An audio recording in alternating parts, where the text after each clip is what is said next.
चलिए तो assistant professor mission 12 जुलाई 2026 इतिहास विषय। आज सेकंड क्लास स्टार्ट करते हैं। वर्ल्ड हिस्ट्री से अपन ने शुरू किया। टफ जो सेक्शंस हैं उनसे ही शुरू करेंगे, उन पर कमांड आप हासिल करेंगे। रूपरेखा ऐसी होने वाली कि पहले वर्ल्ड हिस्ट्री पूरा का पूरा फिनिश करना है, इन हैंड कमांड लेना है। उसके बाद में इतिहास लेखन, उसके पश्चात में आप प्राचीन भारतीय इतिहास, इन पर कमांड लेना है।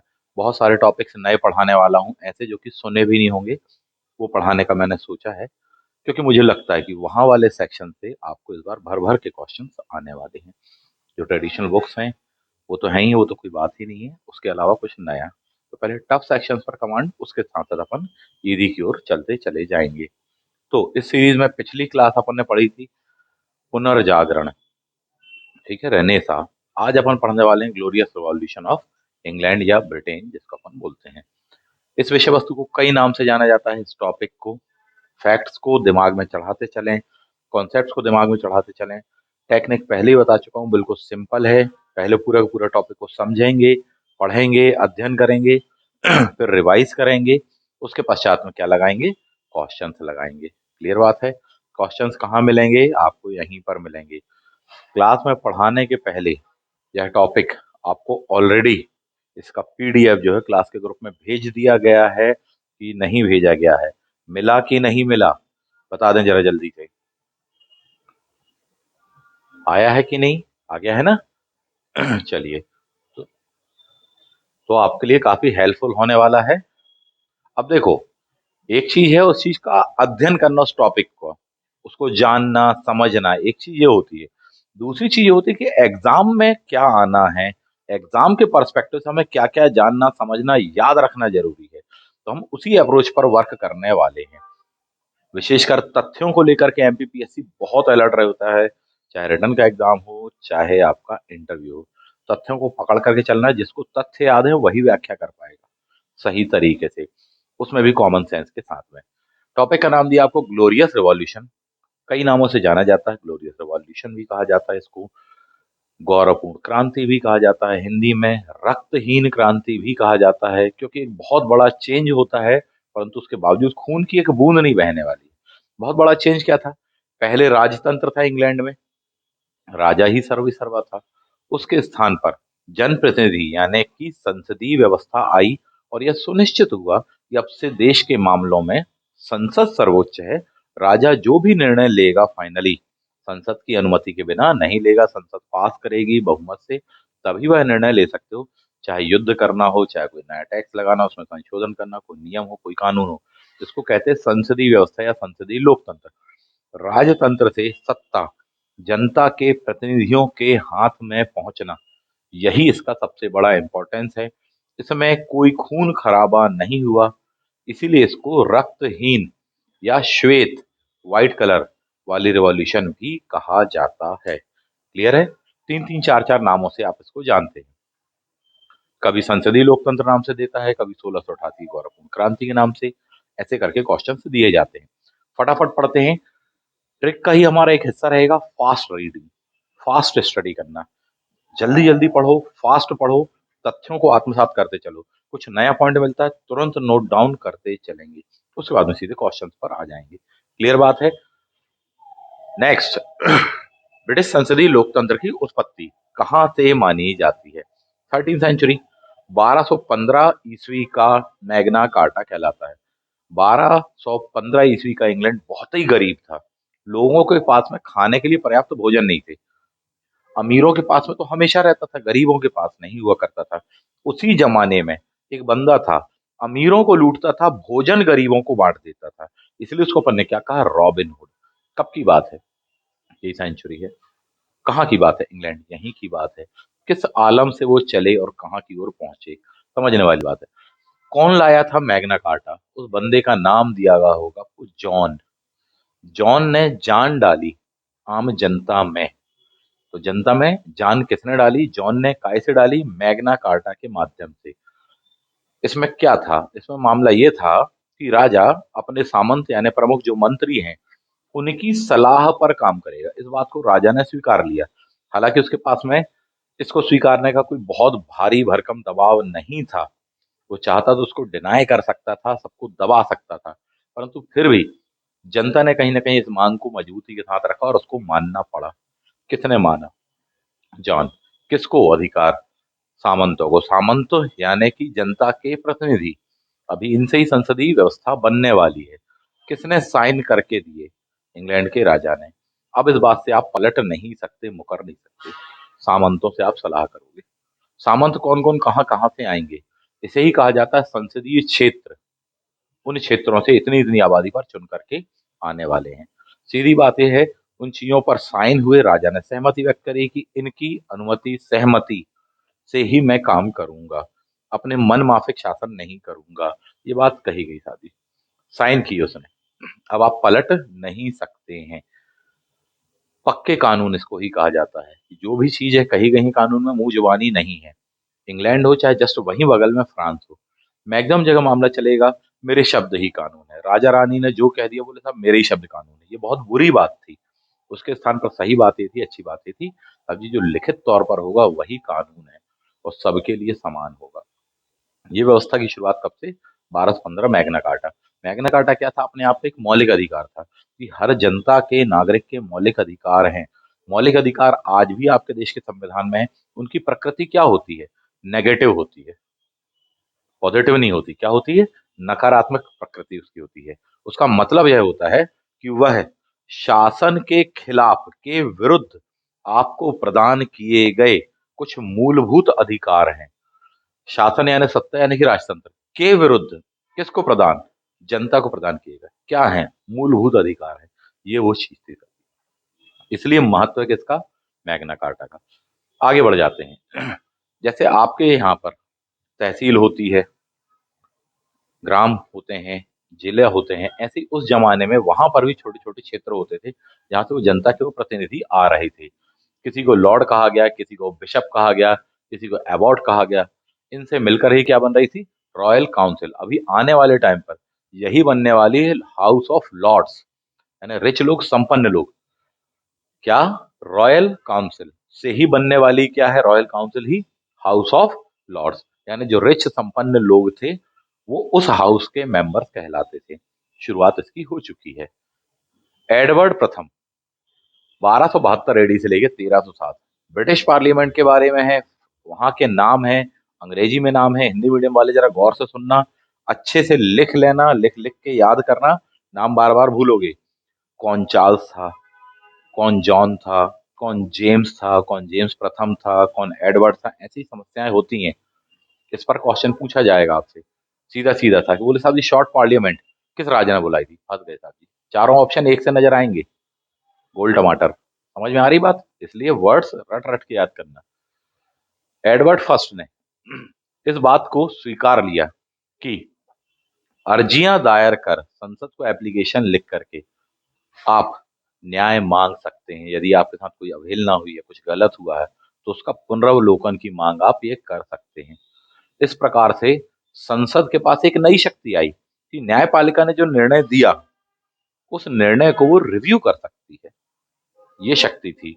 कोई कानून में कोई त्रुटि है उसको रिव्यू करने के लिए अपन एप्लीकेशन दे सकते हैं कि सर ये जो कानून बनाया गया है इससे हानि हो रही है हम लोगों की, नुकसान है, उसकी लॉजिक यही है सर, एक बार विचार कर लीजिए। ये कर सकते थे। ये बहुत बड़ी शक्ति थी। यानी कि अब संसद हस्तक्षेप करने वाली है किसके मामलों में?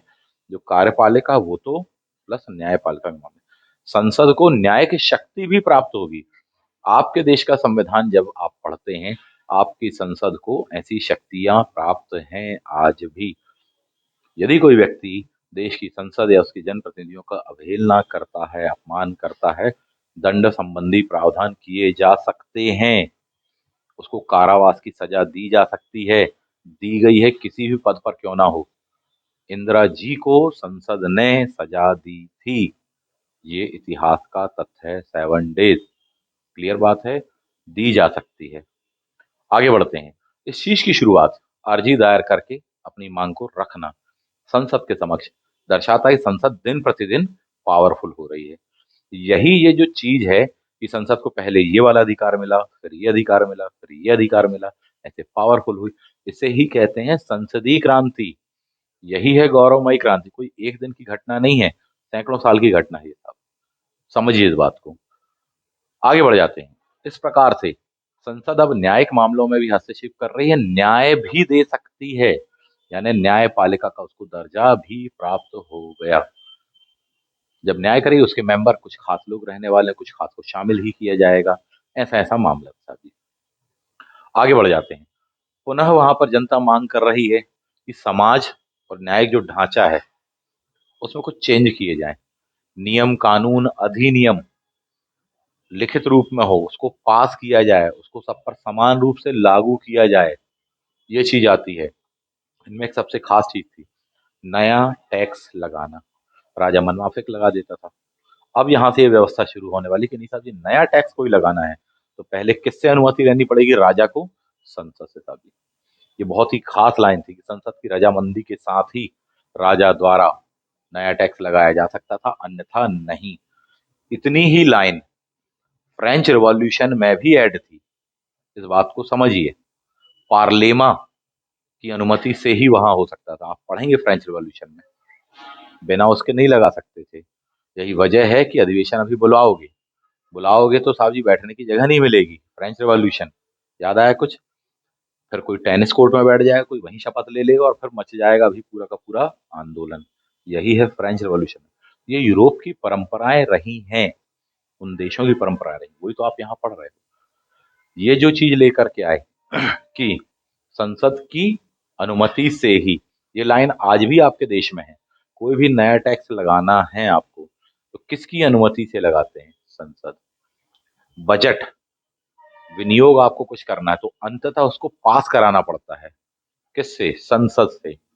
जब वहां से पास कराते हैं तो उसमें प्रावधान आता है जिस चीज के लिए वह धन दिया गया है उतना ही धन उस मद में ही खर्च करना है। यदि उससे इतर खर्च किया जाएगा तो इसे गलत माना जाता है। आज भी आपके यहाँ पर ये लाइन है। ये वो लाइन लिखी है जो ना केवल ब्रिटिश पार्लियामेंट में आएगी बल्कि देश दुनिया के पार्लियामेंट में आने वाली है। समझने की जरूरत है। यहाँ से ही लड़ाई चालू होगी, मामला धनगत ही होने वाला है। अभी शॉर्ट पार्लियामेंट, लॉन्ग पार्लियामेंट इत्यादि आने वाला है। 13वीं सेंचुरी में ये चीज आ गई ब्रिटेन में। क्लियर? एडवर्ड फर्स्ट, युद्ध होता है राजा जी का। राजा जी को युद्ध के लिए पैसे चाहिए। पैसे चाहिए तो उन्होंने कहा साहब जी जनता पे टैक्स लगा दें। जनता पर डायरेक्ट आप टैक्स लगा नहीं सकते, ऊपर भी बात हो चुकी है कि आप किससे अनुमति लेंगे? संसद से। क्लियर बात है ये? उनकी सहमति से, जनता के प्रतिनिधियों की सहमति से ही लगाइए। क्लियर बात है? ये जो चीज थी 1362 में आ गई थी। कब की बात है? 1362। संसद में भी अलग अलग वर्ग प्रतिनिधित्व करते थे। तीन वर्ग थे, लॉर्ड थे, क्लैरिगी था, कॉमन्स था। इनके नाम से जाना जाएगा, house of Lord, house of common. वो मध्यम वाले हैं, वो गरीब वाले हैं, ऐसा करके था। ये तीन वर्ग हुआ करते थे। राजा ऊंचे वाले वर्ग को अपने साइड में रखता था ताकि अपने काम करवा सके साथी। ठीक है? राजा के पास में शक्ति थी, किस वर्ग में से किसको लिया जाए, कितने ज्यादा लोगों को लिया जाए, ये सब चीजें चेंज करा दी जाएगी। 1322 एक अध्यादेश के द्वारा इस चीज को कि साहब ये जो कुछ भी चेंज आपको करना है, इसकी काउंसिल ऑफ लॉर्ड या हाउस ऑफ लॉर्ड की सहमति मिल जाएगी साहब जी इसको। ये एक खास चीज थी। सीधी बात ये थी कि राजा पूछ कर काम करेगा जनप्रतिनिधियों से साहब जी। क्लियर? बोले साहब नहीं करता है मान लीजिए तो फिर क्या होगा? दंड का प्रावधान क्या है? बोले वहां पर आपको वर्ड देखना पड़ेगा, इम्पीचमेंट। 14वीं शताब्दी संसद ने पहली बार इम्पीचमेंट का उपयोग किया था जी। पहली पहली बार आपको देखने के लिए मिलता है। ये सब 14वीं शताब्दी में चल रहा। 13वीं से चालू हुआ, 14वीं में चल रहा है, अभी 17वीं शताब्दी में घटना घटित होने वाली है। कोई एक दिन की नहीं है। यही वजह है टॉपिक काफी लंबा हो जाता है। पढ़ने समझने याद रखने में इसी के कारण कठिनाई जाती है कि साहब एक तो फैक्ट, नेम, ईयर लंबे चौड़े, इसलिए बहुत आराम से इसको देखना। तो पहली बार इम्पीचमेंट भी आ गया। कर निर्धारण की शक्ति, ये वाली बात तो पहले क्लियर हो चुकी है आपकी कि साहब जी टैक्स लगाना है, कितना लगाना है, किससे अनुमति लेनी है, ये वाली बात आ चुकी है। विभिन्न प्रकार के कानून पास करने हैं तो भी संसद के प्रतिनिधियों की अनुमति ये चाहिए, उसके बिना नहीं लगा सकते। कुछ संसदीय अधिनियम भी राजा लेकर के आएगा। बंदे का नाम क्या दिया आपको? हेनरी अष्टम। इसने आधुनिक इंग्लैंड की रूपरेखा तैयार जरूर की, परंतु इनमें से कई जो फैमिली आप पढ़ते हो, चाहे ट्यूडर पढ़ो चाहे इत्यादि पढ़ो, इन्होंने मिसयूज किया है शक्ति का। सच बात तो ये है।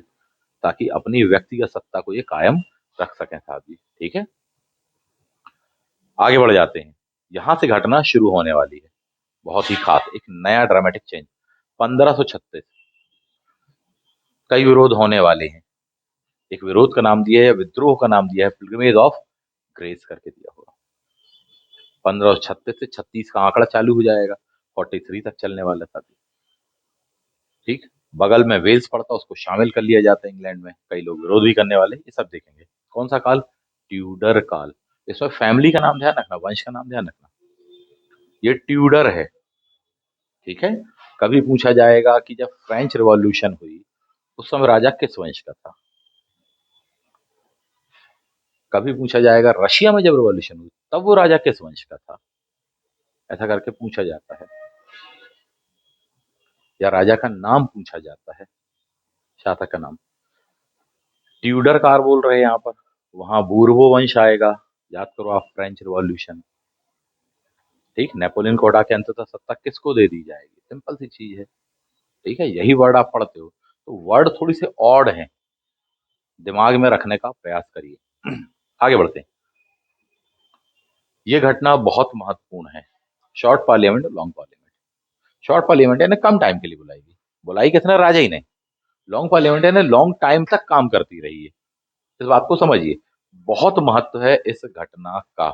अभी जैसे कि पूर्व में बताया गया कि राजा जनप्रतिनिधियों की अनुमति के बिना कोई नया टैक्स नहीं लगा सकता, किसी भी चीज के लिए चाहिए हो। ठीक है, अगर लगाता तो फिर मामला गड़बड़ होने वाला है। शॉर्ट पार्लियामेंट क्या है? चार्ल्स फर्स्ट, पहली बात तो बंदे का नाम क्या है? Charles first. कब की बात है? 1640। ये बगल के क्षेत्र से युद्ध लड़ रहा था, स्कॉटलैंड से। युद्ध में पैसे चाहिए, पैसे कहाँ से आगे? टैक्स लगा के। धन जुटाने के लिए इसने क्या किया कि साहब जी टैक्स लगाने की कोशिश करी, और मामला वही था कि बिना संसद को अनुमति के कैसे। तो उसने क्या किया? संसद का सत्र बुलवाया, सत्रावसान, सत्र को बुलाना और फिर उसके बाद उसका अवसान करना, ये दो चीजें अभी आने वाली। संसद का सत्र बुलाया, जनता को लगा अच्छा जनप्रतिनिधियों को बुलाया गया है, बुलाया, अपने टैक्स इत्यादि वगैरह उसने पास करवा दिए। तलवार की नोक शक्ति के बल पर बोले नहीं नहीं लगाने ही, बात खत्म, करना ही है। जनता को क्या देख रहा कि अरे आए तो है मेंबर, हमारे जनप्रतिनिधियों ने शायद हमारे साथ धोखा किया। ऐसी बहुत सारी चीजें जो देखने के लिए मिल रहा है। अगर उन लोगों ने विरोध किया, जैसे ही विरोध करते हैं, तो उस संसद को 3 सप्ताह मात्र में, कितने में? 3 सप्ताह में भंग कर दिया जाता है, मात्र 3 सप्ताह में। शॉर्ट, पूछा जाएगा शॉर्ट पार्लियामेंट कितने समय चली, तब क्या बताना है फैक्चुअल एस्पेक्ट। 3 सप्ताह। कब की बात है? 1640। बंदा कौन था? चार्ल्स। कितने शब्दों का नाम है? चार्ल्स, 3। ठीक है, चार्ल्स प्रथम करके कहलाता है। क्लियर? संघर्ष आपस में बढ़ने लग गया कि बोले साहब आप ऐसे भंग नहीं कर सकते, आप यूं ही भंग नहीं कर सकते। जब चाहे जब आपने बुलवा लिया, और जब चाहे आपकी बात नहीं मानी तो आपने संसद ही को भंग कर दिया। होना तो ये चाहिए कि साहब संसद राजा को भंग कर दे, पर राजा इतनी शक्ति देने को तैयार नहीं है। ये पूरी खींचातानी संसद और राजा के बीच चल रही है, एक व्यक्ति और संगठन के बीच चल रही है। सच बात तो ये, जनता किसके साथ खड़ी है? उस संगठन के साथ जिसमें जनता के प्रतिनिधि आते हैं, जनता से लोग आते हैं। सारी रस्साकशी जो है वो इस शक्ति को लेकर के ही चल रही है पूरी क्रांति में, कि सर्वे सर्वा कौन, राजा रानी या संसद। इस पूरे टॉपिक को ही आप कहते हैं ब्रिटेन की गौरवमयी क्रांति। मुद्दा उसका, मूल उसका यही है। जब ये हो गया मामला पूरा का पूरा, उसके बावजूद भी समस्याएं हल नहीं हुई, गृह युद्ध चल रहा है, सारी चीजें। ये शॉर्ट पार्लियामेंट है, कब से कब दिया है? ये दिया हुआ आपको, 3 सप्ताह चलने वाली है मात्र। धन के उद्देश्य से, शिप मनी इत्यादि वगैरह, मांग को रद्द कर दिया राजा ने। ठीक है, संसद ने भी राजा की नहीं मानी। संसद को जैसे ही भंग किया तो राजा की स्थिति और खुल के दिखने लगी जनता को कि यार ये तो जानबूझ के कर रहा है। जनता में एक मैसेज जाने लगा, उसकी स्थिति कमजोर होने लगी। यार ये तो जब चाहे मन चाहे संसद को भंग कर देते हैं। तो बोले साहब जी अब संसद का सत्र पुनः आह्वान करना पड़ेगा, बुलाना पड़ेगा, गठित करना पड़ेगा। तो दोबारा बुलाई जाती है, इसी वजह से पहली वाली भंग कर दी, छोटी वाली दोबारा बुलाएंगे, ये लंबे टाइम चलेगी। तो क्या गठित होने वाली है? Long parliament. 1629 से लेके 11 वर्षों के व्यक्तिगत शासन के बाद बुलाई गई पहली मीटिंग थी, ये लंबी चलेगी। क्लियर? कब तक? 1660 तक। कब बुलाई? ये भी 40 में। कब तक चली? 1660। पहली बार यहां पर आप देखते हैं कि किसी राजा को फांसी देगी संसद। अभी आप देखेंगे कौन सी। लॉन्ग। 1649 में होने वाली है ये घटना, कि जब राजा बार बार उसको भंग करेगा या उसके प्रतिनिधियों को दबाने का प्रयास करेगा, हत्याएं करवाने का प्रयास करेगा, तो संसद अपनी शक्ति का उपयोग करते हुए राजा को कारावास में डलवाएगी, राजा को मृत्यु दंड देगी। ये बड़ी बात थी। 1688 की घटना में आप ये पढ़ते हो कि राजा को पद से हटा दिया, जबकि यहां आप ये पढ़ोगे 1649 में, तो बोले साहब जी फांसी। समझने वाली बात है, अपने आप में बहुत बड़ी घटना थी। राजतंत्र वर्सेस संसदीय तंत्र, इसी की तो लड़ाई चल रही। फ्रेंच रिवॉल्यूशन में क्या था मामला? इतनी सी तो बात थी कि साहब जी उत्तरदायित्व किसके पास? राजा रानी या साहब जी जनता की सभा?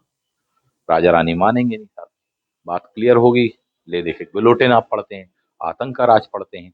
लड़ाई वही तो थी जो फ्रांस में बाद में भी होने वाली, वो बिगिनिंग यहाँ पर है।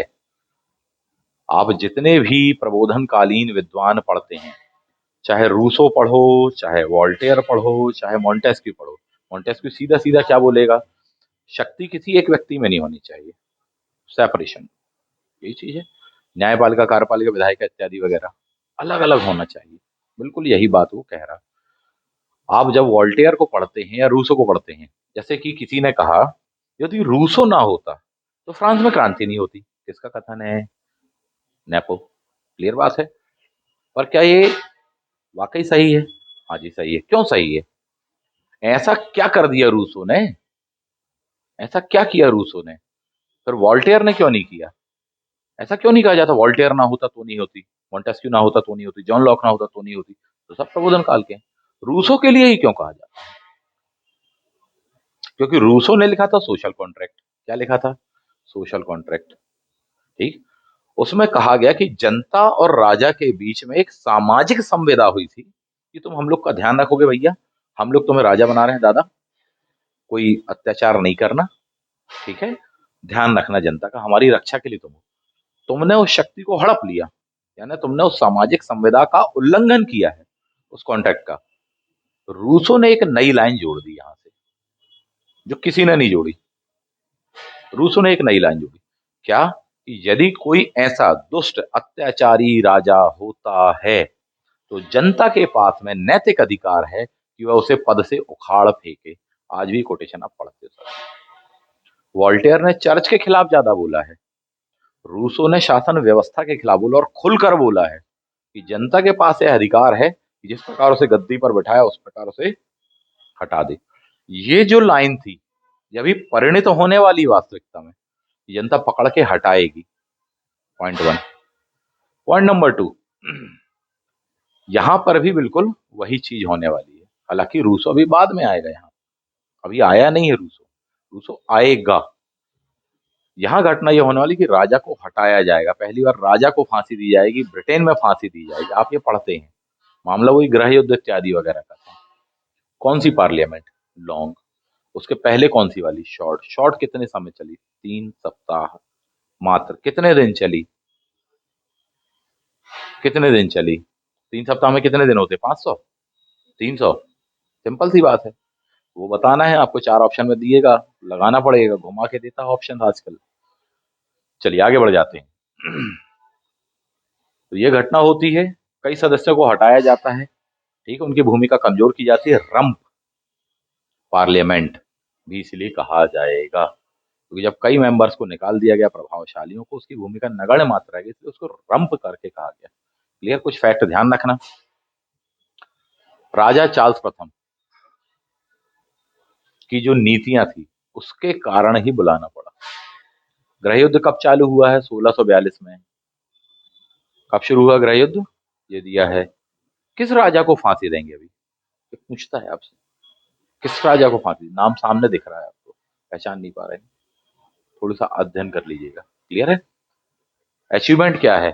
जब एक राजा को फांसी दे दी, इसका मतलब अगला भी मान लो ऐसी कोई करता है तो उसे भी लाइन से उड़ा दिया जाएगा। ये वो चीज है, ये तथ्य स्थापित हो गया, ये परंपरा स्थापित हो गई। जनता खिलाफ जा सकती है, संसद जा सकती है, सर्वे सर्वा कौन है? संसद है। अस्पष्ट रूप से ही सही, परंतु ये स्थापित हो गया ये तथ्य साहब जी। ठीक।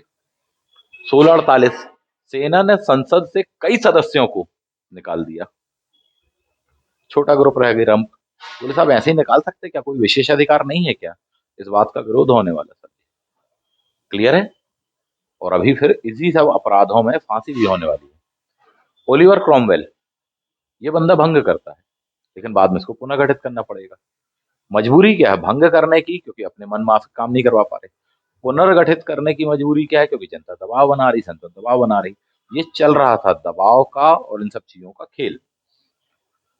संवैधानिक शासन का विकास होगा, यहाँ पर एक नई चीज आएगी, लॉन्ग पार्लियामेंट लेके आती है कि साहब कोई भी राजा मन माफिक कभी भी उसे भंग नहीं कर सकता, भंग नहीं कर सकता, निकाल नहीं सकता। जब कार्यकाल पूरा होगा तब वो समापन होगा। ऐसा नहीं कि जब मन हुआ बुला लिया, जब मन हुआ भगा दिया, ऐसा नहीं होगा। आज भी यही व्यवस्थाएं देखने के लिए मिलती हैं आपको दुनिया की संसद में कि कोई पावरफुल पद पे कोई व्यक्ति आ जाए और बोले साहब जी हम हटाना चाहते हैं इसे उसे इत्यादि वगैरह। बोले जाओ मेरे समर्थकों जाके कब्जा कर लो संसद पे। ऐसा नहीं होने दिया जाएगा, इसे बुरा माना जाता है। ऐसा किसी देश के राष्ट्रपति ने किया था अभी चुनाव के पहले। ठीक है, चलिए आगे बढ़ते हैं। नेक्स्ट, जेम्स प्रथम। इसके पहले वाला चार्ल्स आ चुका है, वर्ड ध्यान रखना। अब कौन आया है? जेम्स आया है। चार्ल्स प्रथम को तो फांसी, उसके पश्चात में आने वाला क्या दिया आपको? जेम्स प्रथम। जितने भी राजा आएंगे वो सब यही कहेंगे राजत्व का दैवीय सिद्धांत। सब यही कहेंगे एक ही लाइन, मैं अफरासिया वंश का हूँ। ये जो राजत्व का पद है वो व्यक्ति को मिलता नहीं है, बल्कि ऊपर से नियामत हुई है, जो मुझे प्राप्त हुआ है। हर कोई साधारण व्यक्ति बन नहीं सकता। जब भी मैं किसी सामान्य व्यक्ति को देखता हूँ मेरी नसें फड़फड़ने लगती हैं, इत्यादि इत्यादि। ये सब वही बातें करेंगे। राजत्व का दैवीय सिद्धांत, राजा ही सर्वे सर्वा है, फर्रे इज दी। सब जगह दुनिया के इतिहास में आपको यही कहानी मिल रही है। ठीक है, वो कहेंगे साहब जी राजा ही सब चीजों की घोषणा करेगा, कोई धार्मिक कार्य में कुछ नहीं, मैं ही मजहर की घोषणा करूंगा। क्यों? क्योंकि राजा ही सर्वे सर्वा है, क्योंकि मुझे किसने भेजा है। आप गौर करिएगा कि मिडिवल में, प्रारंभ में आपने दिल्ली सल्तनत यानी सुल्तान पढ़ा है, लेकिन बाद में आपने सुल्तान नहीं पढ़ा मुगल काल में। तब आपने बादशाह या पादशाह पढ़ा है। क्या मतलब होता है इसका? इसका मतलब यह होता है कि सुल्तान पद खलीफा ने दिया। क्लियर? स्वीकृति दी। पहला सुल्तान महमूद गजनवी, ये आप मान रहे हैं। क्लियर है? इसका मतलब यह था कि खलीफा ने सुल्तान के पद को स्वीकृति दी, यानी पहले खलीफा आता है उसके बाद में सुल्तान आता है। यही वजह है कि एमपीपीएससी असिस्टेंट प्रोफेसर एपी 2022 में पूछेगा कि दिल्ली सल्तनत में सुल्तान की पदवी किस शासक को दी थी? या सीधी बात, इल्तुतमिश को कौन सी पदवी दी थी? बात खत्म। सिर्फ इतना सा क्वेश्चन था, सुल्तान दिल्ली या सुल्तान आजमश। तो क्या है, गाड़ी धक्का प्लेट है, चार ऑप्शन के बिना हिलती नहीं है ना? समझिए इसको, सुधारिए आदत को, माइनस मार्किंग में घातक होने वाली है। बिल्कुल साफ साफ बोल रहा हूं। क्यों? क्योंकि वो सुल्तान की। अब मुगल काल आएगा, मुगल काल में आप सुल्तान उल्तान नहीं पढ़ रहे, आप क्या पढ़ रहे हो? बादशाह। इसका मतलब क्या है कि भगवान या खुदा पैगंबर के बाद में सीधे कौन आता है पद? प्रोटोकॉल में कौन है? हम। बाद में खलीफा लीफा आते हैं। सुल्तान पद में यह है कि खलीफा पहले आता है ऊंचे पद पर, बाद में। यही वजह दिल्ली सल्तनत आपने जिसको चाहे उसको पढ़ा, बोले एक काम करो गिफ्ट पैक ले जाओ और वहां से साहब जी आप जादुई वस्त्र ले आओ। ठीक है, इल्तुतमिश 1229 इत्यादि वगैरह। बाद में फिर एमबीटी जैसा व्यक्ति को भी आप पढ़ते हो। क्लियर है? तो ये सब चीजें आप पढ़ रहे थे, ये कहा? दिल्ली सल्तनत में। जबकि मुगल काल में आपने ये नहीं पढ़ा हुआ है। क्या मीनिंग है उसका? उसका मीनिंग बिल्कुल यही है, बिल्कुल यही है, सिंपल सा साथी, कि राजा सर्वोच्च है, दैवीय सिद्धांत। हमको उन्होंने चुना है, तुमने नहीं चुना। तुम मानव हो, मनुष्य हो, धरती के जीव हो, तुम नहीं चुन सकते। सर्वोच्च हम हैं। ठीक है। मुगल काल में राजत्व के दैवी सिद्धांत का विकास विशेष तौर पर किसके काल में हुआ, किसने किया? Indian history medieval.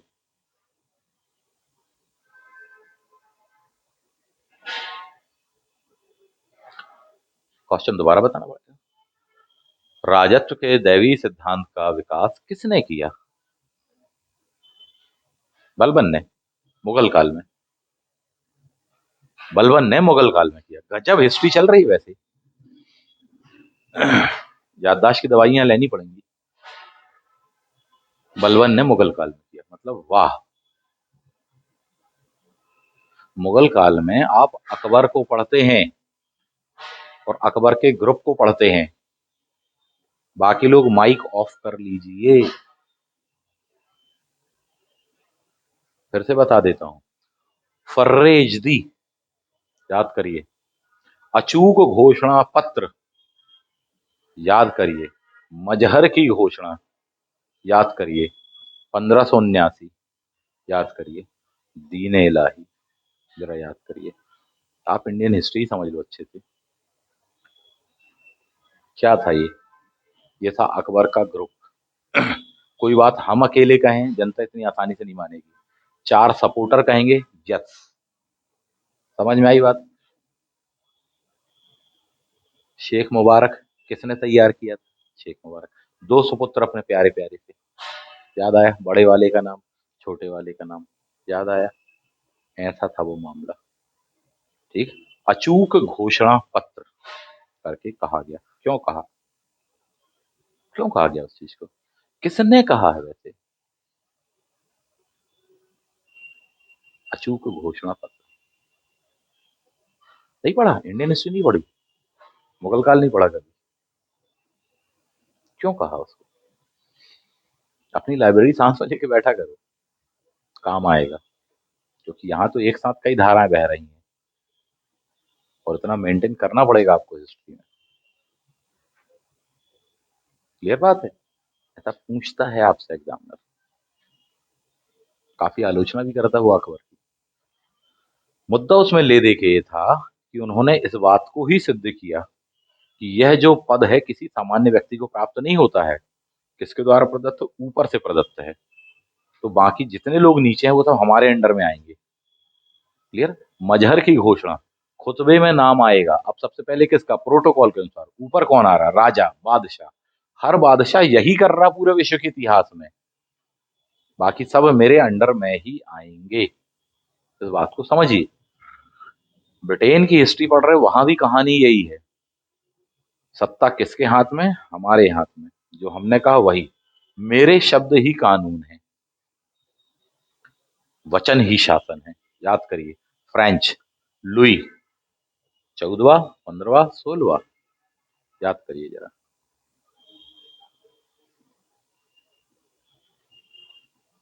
लुई 14वां। ये पढ़ते हैं आप, आएगा भी। क्लियर बात है? तो यहां से उस चीज को स्थापित करने का प्रयास किया गया। किसको? जिसके लिए कहा गया कि यदि झूठ को 100 बार कहोगे तो वो सच लगने लगता है। ये था वो मामला। समझ में आई बात? दैवी सिद्धांत।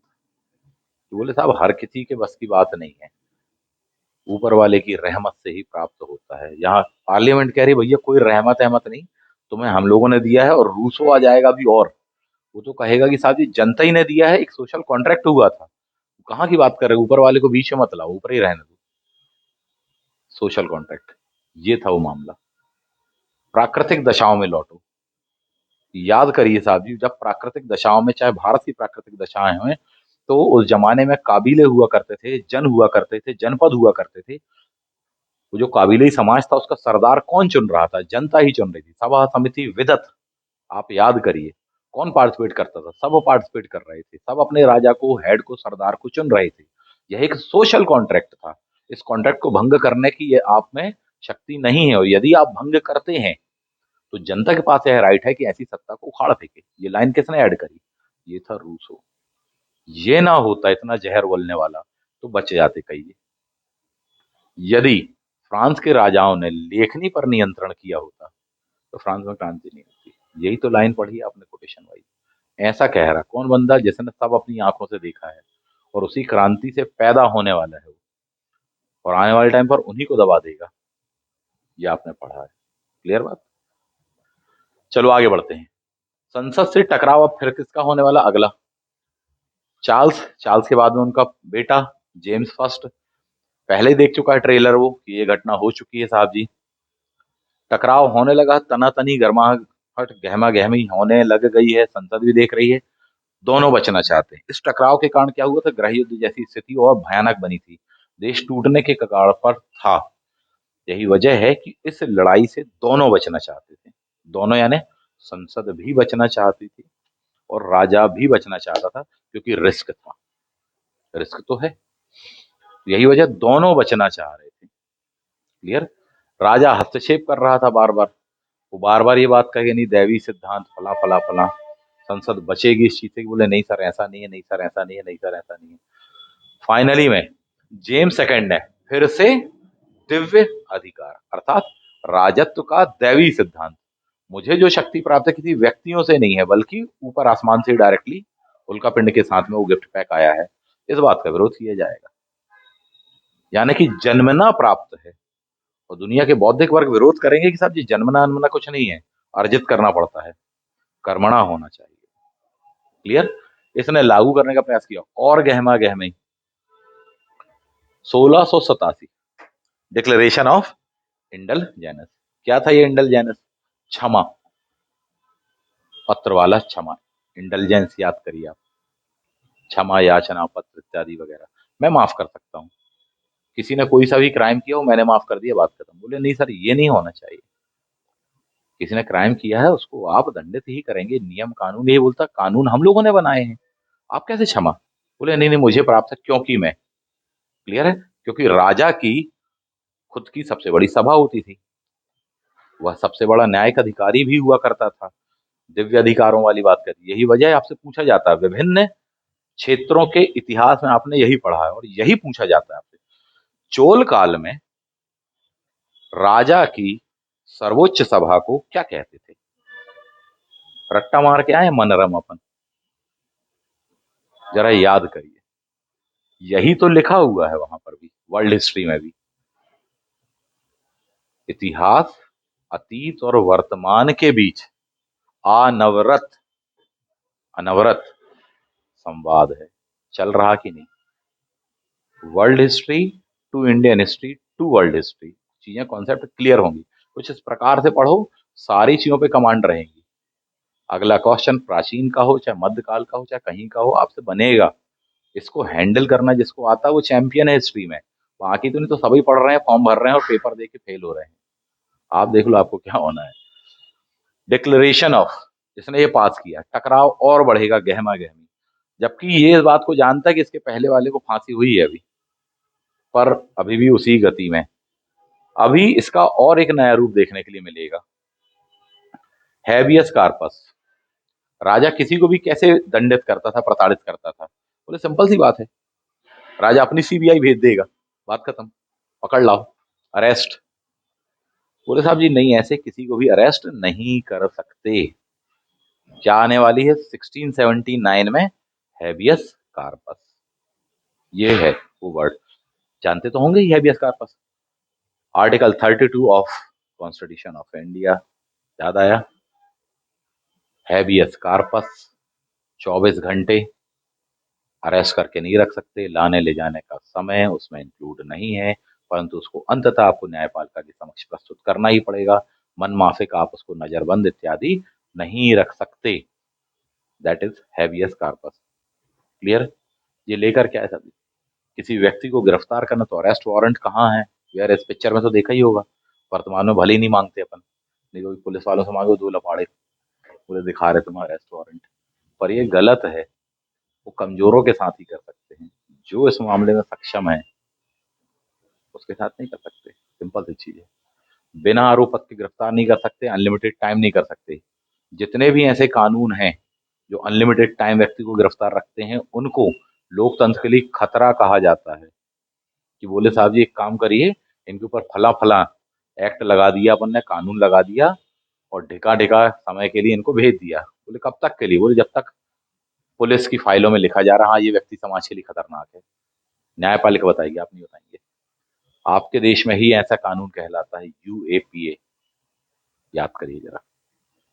उठा के लगा दिए, बोले कितने समय? बोले 3-3 6-6 महीने, जमानत ही नहीं है। बात ही खत्म, अंदर रही आप फिलहाल में।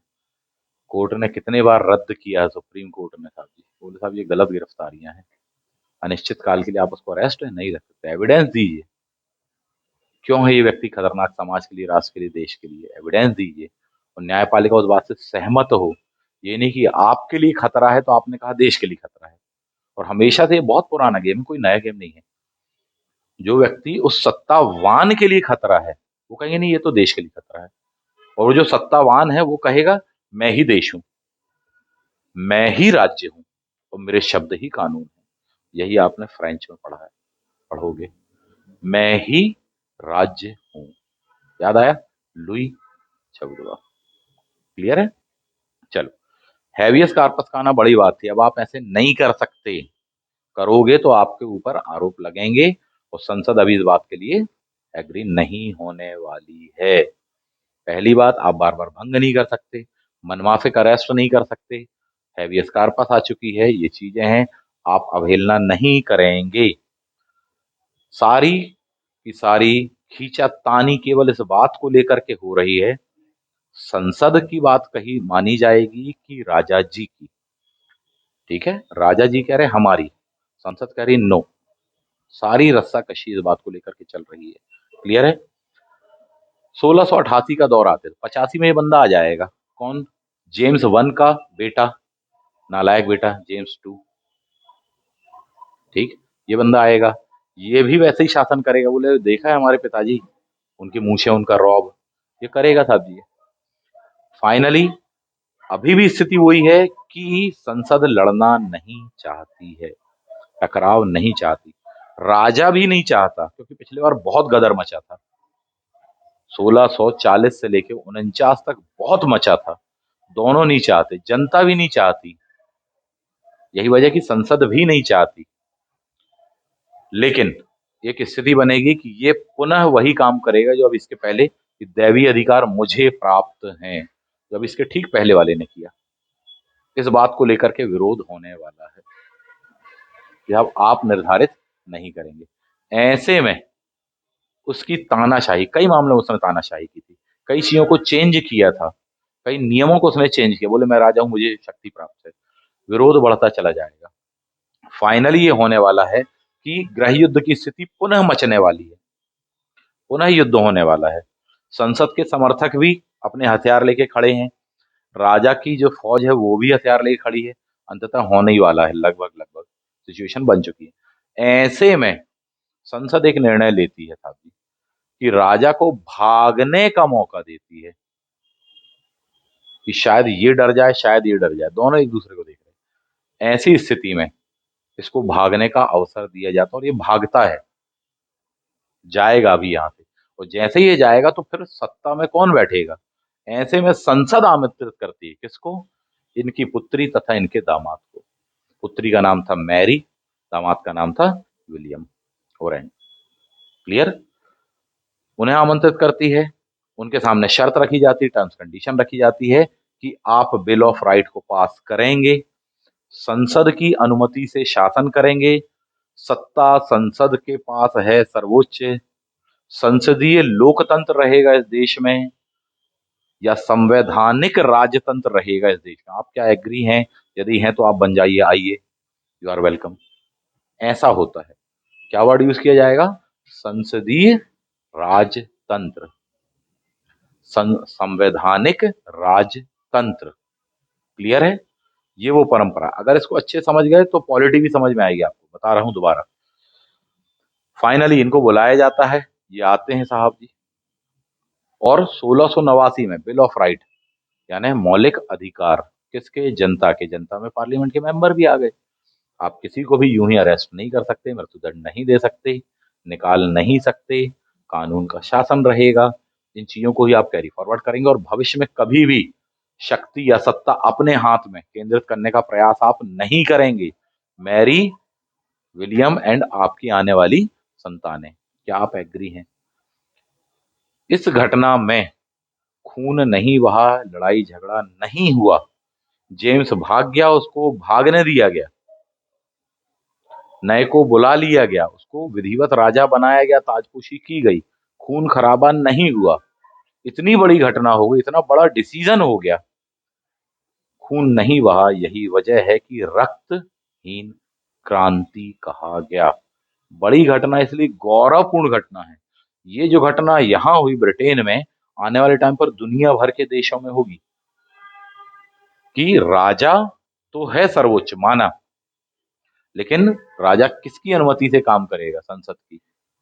किसकी सहमति से? कोऑपरेशन के साथ में संसद की। यानी संसद जो चीज प्रस्तुत करेगी, उसको आपको अंततः क्या करना? साइन। कि साहब जी, संसद के द्वारा आपके समक्ष कोई चीज को दो बार प्रस्तुत किया जाएगा, आप एक बार उसको पुनर्विचार के लिए वापस भेज सकते हो, लेकिन अगर पुनः विचार के पश्चात वह चीज आपके पास फिर आती है, तो आप उस पर साइन करने के लिए, हस्ताक्षर करने के लिए बाध्य हैं। ऐसी लाइनें आपने कहीं और भी पढ़ी हैं, ये वहीं से निकल के आया है। क्लियर बात है कि एक आइडियलिस्टिक पद बनाया गया। राजा के पास में हुआ करती थी क्षमादान इत्यादि की शक्तियां, सेनाओं का प्रमुख वो होता था। जब ऐसा कुछ स्टैब्लिश किया जाएगा किन्हीं देशों में, वैसा पद बनाया जाएगा, तो उसके पास में भी न्यायिक शक्तियां होंगी। सेना का प्रमुख होगा, कुछ न्यायिक शक्तियां होंगी साहब जी, कुछ मामलों में क्षमादान भी कर सकेंगे। अभी क्षमादान आया था वर्ड। क्लियर बात है? कैरी फॉरवर्ड हुआ है देश दुनिया में। इसीलिए आप एमपी पीएससी के सिलेबस में पढ़ रहे हैं। इंग्लैंड की पीएससी नहीं देनी है आपको, आप इसीलिए यहां पढ़ रहे हैं क्योंकि उसका प्रभाव पूरी दुनिया भर में पड़ा है। आने वाले टाइम पर अभी और भी देश का जब आप इतिहास पढ़ोगे तो ये चीज देखने के लिए मिलेगी। ये बड़ी बात थी। इंपॉर्टेंस किसको दिया गया? इंपॉर्टेंस दिया गया जनता के अधिकार को। वही बिल ऑफ राइट को आपने मौलिक अधिकार कह दिया, बस इतनी सी बात है। उन्हीं नियम कानूनों को आपने लिखित कानून के रूप में संविधान कह दिया, इतनी सी बात है।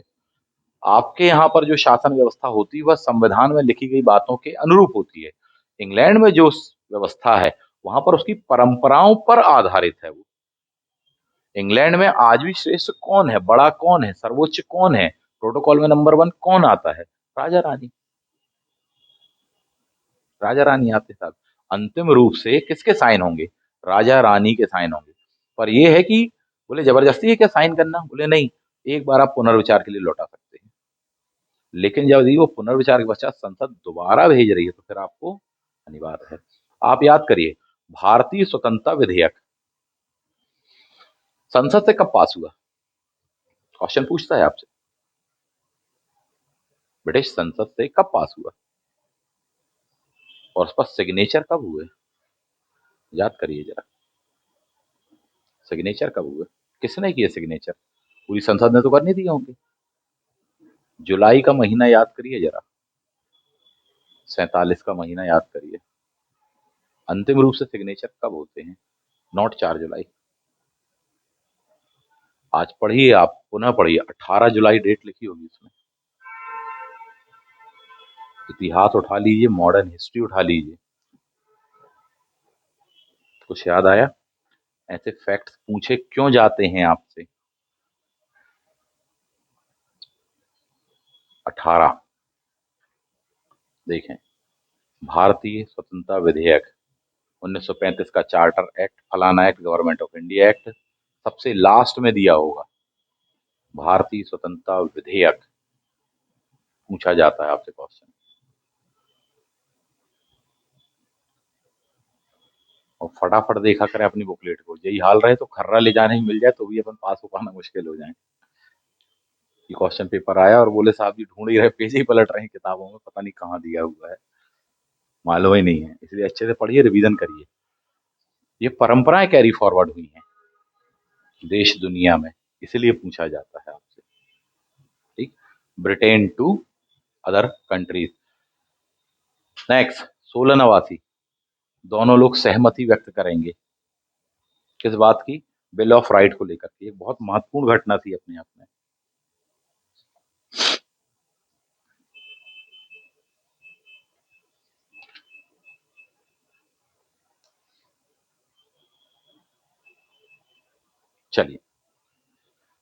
तो बात यदि साइन किया ही तो किस डेट पर साइन हुई? ये क्वेश्चन पूछा है, एपी में पूछा है ये क्वेश्चन, सेट में पूछा गया क्वेश्चन है, ये आगे भी पूछा जाएगा।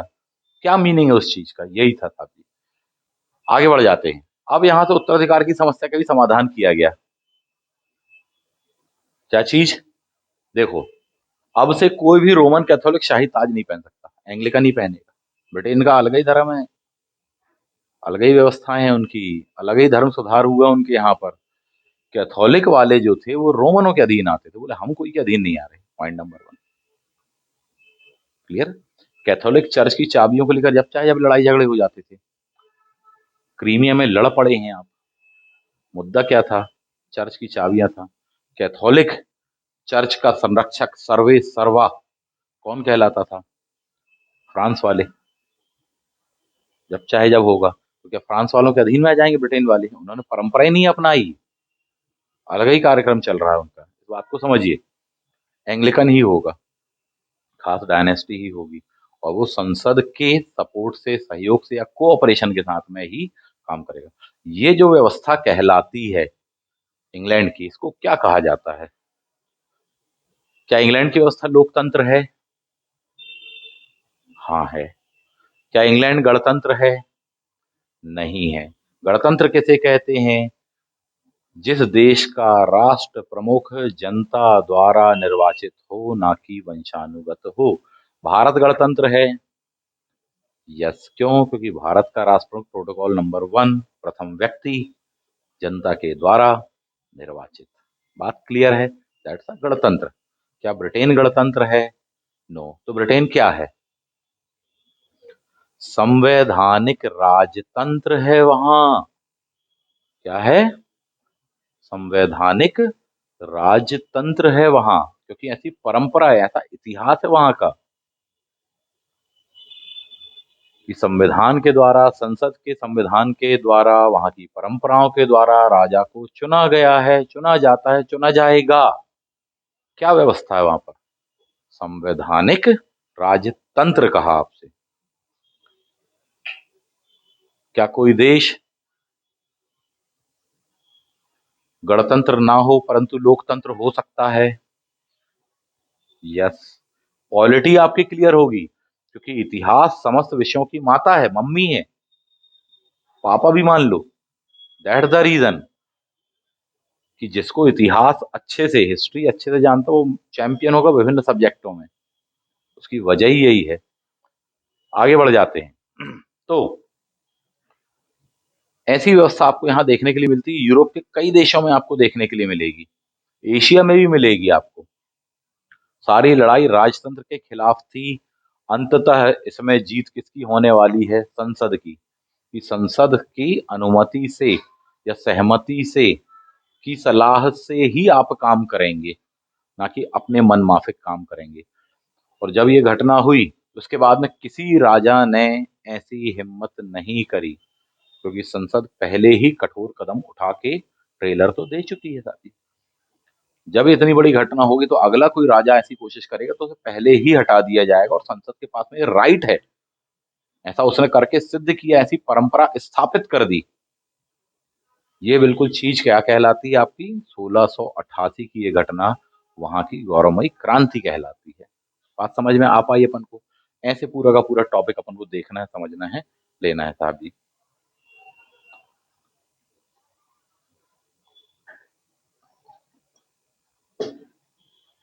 चलिए आगे बढ़ जाते हैं। विलियम और मैरी, इन्होंने बिल ऑफ राइट पर साइन किए। कब की बात है? 1689। 1689। डिजिट पूछेगा, ईयर पूछेगा, तैयार रहना। That is glorious revolution. ये दिया हुआ आपको, एक्ट ऑफ यूनियन जोड़ा गया। इस ईयर का महत्व है। ईस्ट इंडिया कंपनी पुनर्गठित कब की गई थी? जरा याद रखना, ईयर का महत्व है। पहली वाली ईस्ट इंडिया कंपनी और दूसरी वाली ईस्ट इंडिया कंपनी को मर्ज करके नई कब बनाई थी? यही है वो, जरा याद करिए। कुछ और सुधार किए गए। शुरुआत में जो लोकतंत्र स्थापित हुआ इंग्लैंड में, सभी के पास में वोटिंग राइट नहीं था, बल्कि वोटिंग के जो राइट थे वह आर्थिक शर्तों के साथ जुड़े थे। ठीक है। सच बात तो यह है कि अभी भी यह एलीट तंत्र कह सकते हो आप इसको। एरिस्टोक्रेसी ही थी, ना कि डेमोक्रेसी, ना कि लोकतंत्र था साली। सुधार किए जाएंगे। 1832 और 1867 दो बहुत महत्वपूर्ण घटनाएं कहलाती हैं। चार्टिस्ट आंदोलन, 1832 का चार्टिस्ट आंदोलन, 1867 का दूसरा वाला। यही वजह है कि जब ये चीज होगी, आपके देश में भी सुधार होंगे। कभी को आपसे क्वेश्चन पूछा जाएगा कि ये बताइए कि सती प्रथा और दास प्रथा को उसी समय क्यों समाप्त किया गया, पहले क्यों नहीं? वजह क्या थी? यही वो वजह थी।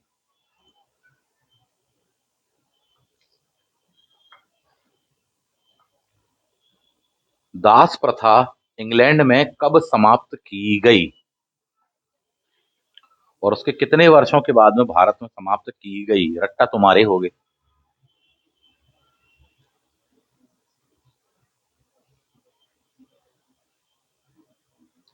1833 पढ़ा होगा, उसके 10 साल के बाद में भारत में, ऐसा पढ़ा होगा आपने। ठीक है।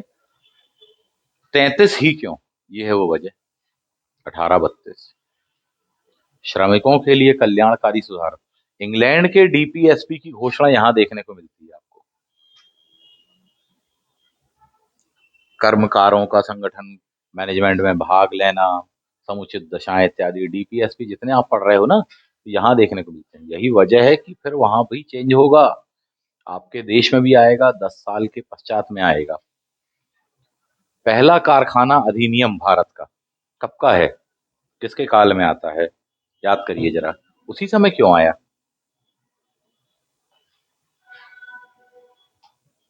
ये है वो, इसके पश्चात में आता है। और ये सब दोनों इसी समय क्यों आए? क्योंकि एक आदमी आ जाएगा 1848 49 में, वो कहेगा जितने गरीब गुरबे हों सब खड़े हो जाओ और अपने हाथ उठा लो इन लोगों के खिलाफ और क्रांति करो। एक बंदा आ चुका होगा, वो साफ साफ कहेगा, कम्युनिस्ट मैनिफेस्टो। माहौल बन चुका है, वैज्ञानिक समाजवाद के जनक आ चुके हैं, जनता को बताया समझाया, उग्र क्रांति इत्यादि के लिए कहा जा रहा है कि सर्वे हारा, ये जो बरजुआ पूंजीपति वर्ग है ये तुम्हारे प्रॉफिट पर कब्जा। एक ही तरीका है, क्या? इनके खिलाफ सब एकजुट होकर के खड़े हो जाओ। तुम्हारा ये प्रयास अवश्य अवश्य अवश्य सफल होगा, क्योंकि पहले था इतिहास का पहला युग, आदिम साम्यवाद, समानता थी। फिर क्या आया? दासता का युग। फिर क्या आया? सामंतवाद। फिर क्या आया? पूंजीवाद। भविष्य में कौन सा युग आएगा? भावी साम्यवाद आएगा। अब बात समझ में आई। कार्ल मार्क्स ने इतिहास को कितने हिस्सों में बांटा है, इसलिए पूछा था आपसे। आपको शायद आया। ये करने के लिए वो कह रहा है, ऐसा ना हो सही में खड़े हो जाएं,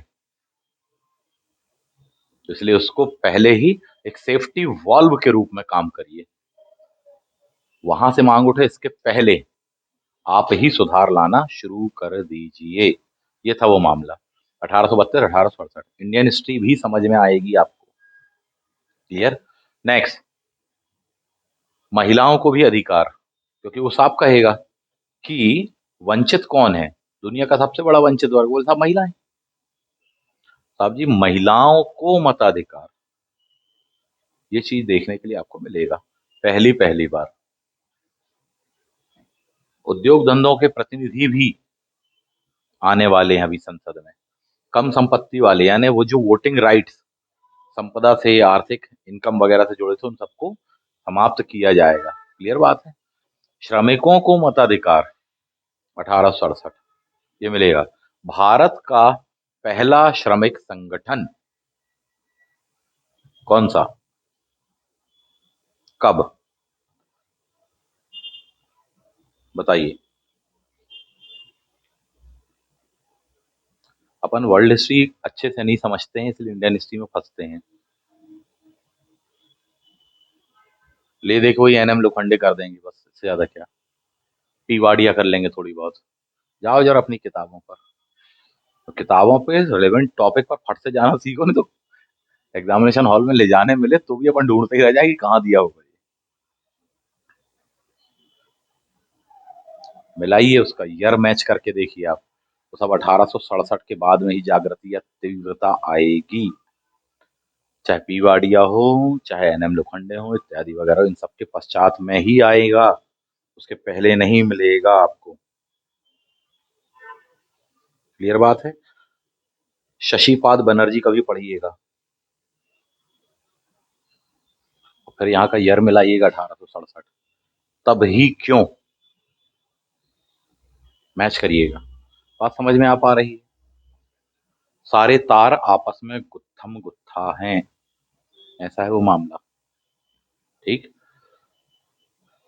कार्ल मार्क्स की पुस्तक, सबसे फेमस कोई 3 पुस्तकों के नाम बताएं।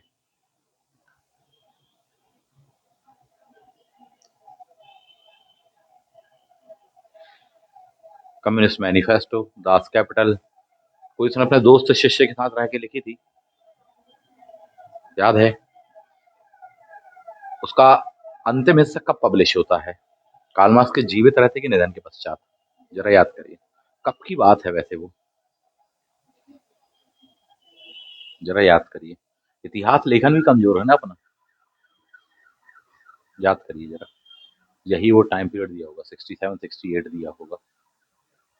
क्लियर बात है।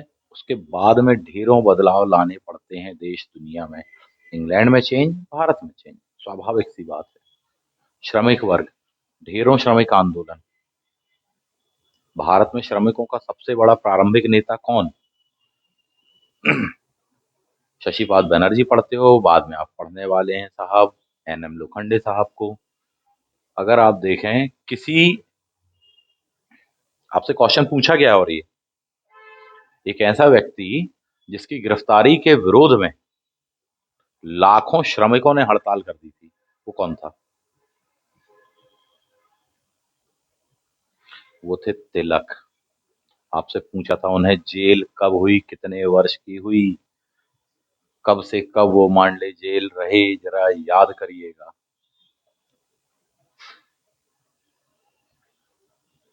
ऐसा ही लिखा होगा वहां पर। किसने हड़ताल करी, सबसे बड़ी, उनके समर्थन में। यही वजह है बाद में अंग्रेज नित नए कारखाना एक्ट लाएंगे और कहेंगे नहीं नहीं साहब, अब मजदूरों की हड़ताल अलाउ नहीं है। समझ में आई बात। आप हड़ताल नहीं कर सकते। वैसे कुछ नए श्रम सुधार अभी हाल ही में आए हैं, हाल ही में सुने होंगे। उसमें भी एक लाइन है, हड़ताल कर सकते, पूर्व सूचना दीजिए, बिना सूचना दिए, ये अभी हाल ही में पढ़ा होगा आपने। अब नहीं कर सकते आप, जरा याद करो कानून, उनकी समानताएं। ठीक है, चलिए आगे बढ़ते हैं। श्रमिक वर्ग को मताधिकार मिलेगा। 1911 का संसदीय अधिनियम, ये भी सुधार अधिनियम के नाम से आता है कि हाँ साहब सुधार कर रहे हैं। यही वजह है कि आप देखेंगे ये संसद लेके आई वहां इंग्लैंड में, सुधार आपके देश में भी किए जाएंगे, मानवतावादी बनाने का प्रयास किया जाएगा। ठीक। ये जो अधिनियम था, इसमें ध्यान दो, अधिनियम द्वारा लॉर्ड्स के सदस्य को वित्त बिल को खारिज करने के हथियार के और हथियार रखने के अधिकार से वंचित कर दिया। एक हाउस अगर पास करके भेज दे तो 14 दिन के भीतर उसे पास ही माना जाएगा, वो आप खारिज नहीं कर सकते। ऐसा कहीं पढ़ी है लाइन है आपने, यही लिखी है वो। कोई अन्य बिल भी 3 बार पास कर दिया जाए, ऐसा लिखा हुआ है।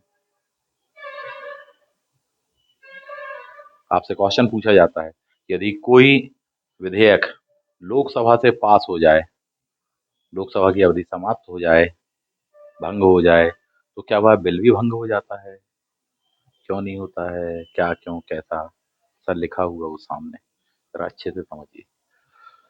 आगे बढ़ जाते हैं। 1911 के बाद में ही ढेर सारे सुधार किए गए, मानवतावादी बनाने का प्रयास करेंगे, उत्तरदायी शासन प्रदान करेंगे हम आप लोगों को, आप लोग दुखी मत होइए। क्या करेंगे, सुधार करेंगे। विश्वास करिए आप इस बात का, आप विश्व युद्ध में हम लोग का सहयोग तो करिए, करिए तो सही, जान देकर तो देखिए हमारे लिए एक बार, दोबारा नहीं मांगेंगे आपकी जान हम, आप एक बार बस दे दीजिए। ऐसा ही किया गया। यही वजह है कि साहब जी बहुत बड़ी घोषणा होने वाली है। उस जमाने का तत्कालीन जो व्यक्ति था, मॉन्टेग्यू की घोषणा, आप ऐसा पढ़ते हैं, किस डेट को हुई थी वैसे यह घोषणा, आपसे पूछा है, 20 फरवरी, याद करिए, 1917। उसे ही क्या कहा गया, हम ढेर सारे सुधार लाएंगे, वो सुधार ना होके बिगाड़ होने वाले हैं, वो सुधार ना होके क्या होने वाले हैं, बिगाड़ होने वाले हैं साहब जी। संसदीय सुधार के नाम से आपके आएगा, 1919 का भी एक्ट आएगा, जिसमें ढेर सारी अच्छी अच्छी बातें कही जाएंगी। वो जो घोषणा थी उसके बिल्कुल उलट होने वाला है, बिल्कुल उलट होने वाला है। यही वजह है कि भारत में उसकी जबरदस्त प्रतिक्रिया होगी कि एक साइड आप बात करते हैं बड़ी अच्छे अच्छे शब्दों की, और दूसरी ओर आप जब काम करते हैं तो ये करते हैं साहब कि आपने तो बड़े उत्तरदायी शासन, उदारवादी शासन व्यवस्था की ओर आपने कहा था, भारतीयों का शासन भारतीयों के हाथ में देंगे, ये क्या किया आपने, बल्कि और साथ में क्या ले आए 1919 के अधिनियम में साहब जी, बोले साहब जी द्वैध शासन ले आए। याद आया कुछ? बोले आपने तो कहा था अच्छा कार्य करेंगे, ये तो आपने ठग लिया साहब जी। बोले हमें आपसे काम लेना था वर्ल्ड वॉर 1, वो तो हमने ले ही चुके हैं, अब आप लीजिए। बोले हम इस बात का विरोध करेंगे। साथ में बोले साहब आप विरोध करो तो हम आपको अनिश्चित काल के लिए जेल में डालेंगे, हैबियस हेबियस कार्रवाई कुछ नहीं मानेंगे, ना अपील होगी, ना वकील होगा, ना दलील होगी, सीधा जेल, बात खत्म। बोले हम इस बात का विरोध करेंगे, जलियांवाला बाग का मैप भी मिल जाएंगे। बोले साहब हम गोली चलाएंगे। बोले आप चलाइए, आप चलाइए, वो मील का पत्थर साबित होने वाला भारत और ब्रिटिश संबंधों में, वो गोली चलाई जाएंगी। और फिर जो होगा, फिर तो पूरी दुनिया देखेगी अब कि अब ये हुआ क्या है, कि निहत्थे लोग, निर्दोष लोगों पर इतने कायरों की तरह ब्रिटिश एम्पायर के सो कॉल्ड तथा कथित घटिया दर्जे के शेर गोलियां चला रहे हैं, और उससे भी अधिक निर्लज्जता से गोलियां चलाने वाले व्यक्ति को ब्रिटिश पार्लियामेंट ब्रिटिश एम्पायर के शेर की, लॉर्ड की उपाधि दे रही है। यही वजह है कि वहां से मामला टोटल चेंज होगा। एक व्यक्ति जिसका आज बर्थडे है, ऑल वर्ल्ड के आईसीएस एग्जाम में चौथी रैंक लाता है, नौकरी छोड़ देता है, वो कहता है मैं नहीं करूंगा, जिन लोगों ने गोली चलाई है उसकी वर्दी पहन के मैं शासन नहीं करूंगा, यहाँ लोगों से चपरासी जैसी नौकरी नहीं छोड़ी जाएगी। उसने फोर्थ रैंक होने के बावजूद भी वह नौकरी से त्यागपत्र दे दिया था। उसे अपन कहते हैं नेताजी सुभाष चंद्र बोस साहब जी, नायकों के महानायक, नेपथ्य के नायक साहब जी। क्लियर बात है, वो थे सुभाष चंद्र बोस, वो था जलियांवाला बाग कांड, एक अपने आप में ड्रामेटिक चेंज। भारत और ब्रिटिश संबंध टोटल बाइफर्केशन देखने के लिए मिलेगा, टोटल चेंज। क्योंकि उसके पहले तक कुछ लोग कहते नहीं नहीं अंग्रेज अच्छे लोग हैं, कुछ अच्छा लाए हैं, साइंस लाए हैं, टेक लाए हैं, रेलवे लाए हैं, साइकिल लाए हैं, पंचर लाए हैं, टायर भस्ट लाए हैं, अपन को बनाना है, ये सब थे कुछ लोग, जो पर्दे थे वो फिर भी नजरों से हटे। चलिए आगे बढ़ते हैं, ये चीजें देखने के लिए मिलेंगी आपको। इसके बाद में जो आपके यहाँ 1919 का एक्ट आएगा, भारत में आप देखते हैं महिलाओं को मताधिकार पहली बार कब, परंतु द्वैध शासन आ चुका है, 1909 में ही आ चुका है, 1919 में उसका विस्तार किया जाएगा, 1919 में जातिगत समीकरण सेट किए जाएंगे, जनगणना की जाएगी, धार्मिक गणना की जाएगी, उस आधार पर सीट्स सेलेक्ट की जाएंगी, संसदीय क्षेत्र बनाए जाएंगे, ताकि कुछ खास लोगों को लाभ मिल सके। यही वजह है कि भारत छोड़ो आंदोलन के पश्चात में जब देश में चुनाव होंगे 1945 के, तो पूछा जाएगा कि किस अधिनियम के तहत वह चुनाव किए गए थे, 1945 के चुनाव। वो कौन सा अधिनियम था? वो था 1919 का अधिनियम। अब बात को समझ में आ पा रही है? पूरा लिंकअप है, एक से बढ़ के एक चीज है। आगे बढ़ते हैं। बिल ऑफ राइट आ गया, संसद की सर्वोच्चता स्थापित हो गई। अब संसद फ्री हैंड से काम कर पाएगी, राजा इंटरफेयर कर नहीं पाएगा। राजा अपने व्यक्तिगत मामलों को राजकीय मामले नहीं बना सकता है, कितनी नौटंकी वो कर ले, नहीं करने दिया जाएगा। इस प्रकार से ब्रिटेन का एक आधुनिक राज्य, राष्ट्रीय राज्य के रूप में उदय होता है। उससे प्रेरणा पाकर यूरोप के अन्य राष्ट्र भी ऐसा ही करने वाले हैं और राजतंत्र की जड़ें खोदने की शुरुआत होगी। ब्रिटेन में व्यक्ति को बिल ऑफ राइट यानी कि मौलिक अधिकार दिए गए। बिल ऑफ राइट मीन्स मौलिक अधिकार। मौलिक अधिकार में सबसे जरूरी अधिकार जिसका गला सबसे पहले सत्ता घोंटती है, वो कौन सा होता है? राइट टू स्पीक होता है। वाक और अभिव्यक्ति की आजादी का गला घोंटती है। यही वजह है कि रूसो हो चाहे वॉल्टेयर हो, देश छोड़ छोड़ के कहाँ भागेंगे जहां जाकर के लिख सकें। कार्ल मार्क्स जैसा व्यक्ति जर्मनी में बैठ के लिखा ही नहीं सकता, कहाँ बैठ करके लिखेंगे? कहाँ की लाइब्रेरी में? ब्रिटेन। बिल्कुल सिंपल सी बात है, क्योंकि एक आजादी वहां है। आज भी मान लो एसबीआई के 6,000 करोड़ खा के भागना हो तो कहाँ भागे अपन? बहुत सिंपल है, ढेर सारा माल लेकर के भागना हो तो। क्योंकि व्यक्ति को दिए गए वो राइट्स, ये चीजें आप प्राप्त करते हैं। तो वॉल्टेयर क्यों लिख पाया, रूसो क्यों लिख पाया, मॉन्टेस्क्यू क्यों लिख पाया, कार्ल मार्क्स क्यों लिख पाया? क्योंकि उसको एक खास जगह का, देश का संरक्षण प्राप्त था।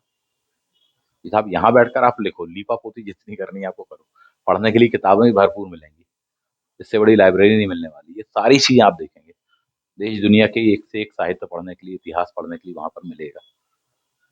खास बात यह है, यही वजह है कि भारत आए बिना कार्ल मार्क्स ने भारत का इतिहास ही लिख डाला, क्योंकि उसके पास में नोट्स बनाने के लिए बाकी बुक्स, रेफरेंस बुक्स थी। इतनी सी चीज है। ठीक। वॉल्टेयर क्यों बोलता है? वॉल्टेयर की सबसे फेमस उक्ति क्या है? कि भले ही मैं आपकी बात से सहमत ना रहूं, परंतु आपके बोलने के अधिकारों की रक्षा मैं अंतिम क्षण तक करूंगा। ये वो चीज ऐसा है, राइट टू स्पीक। ये प्राप्त वहां पर किसके माध्यम से?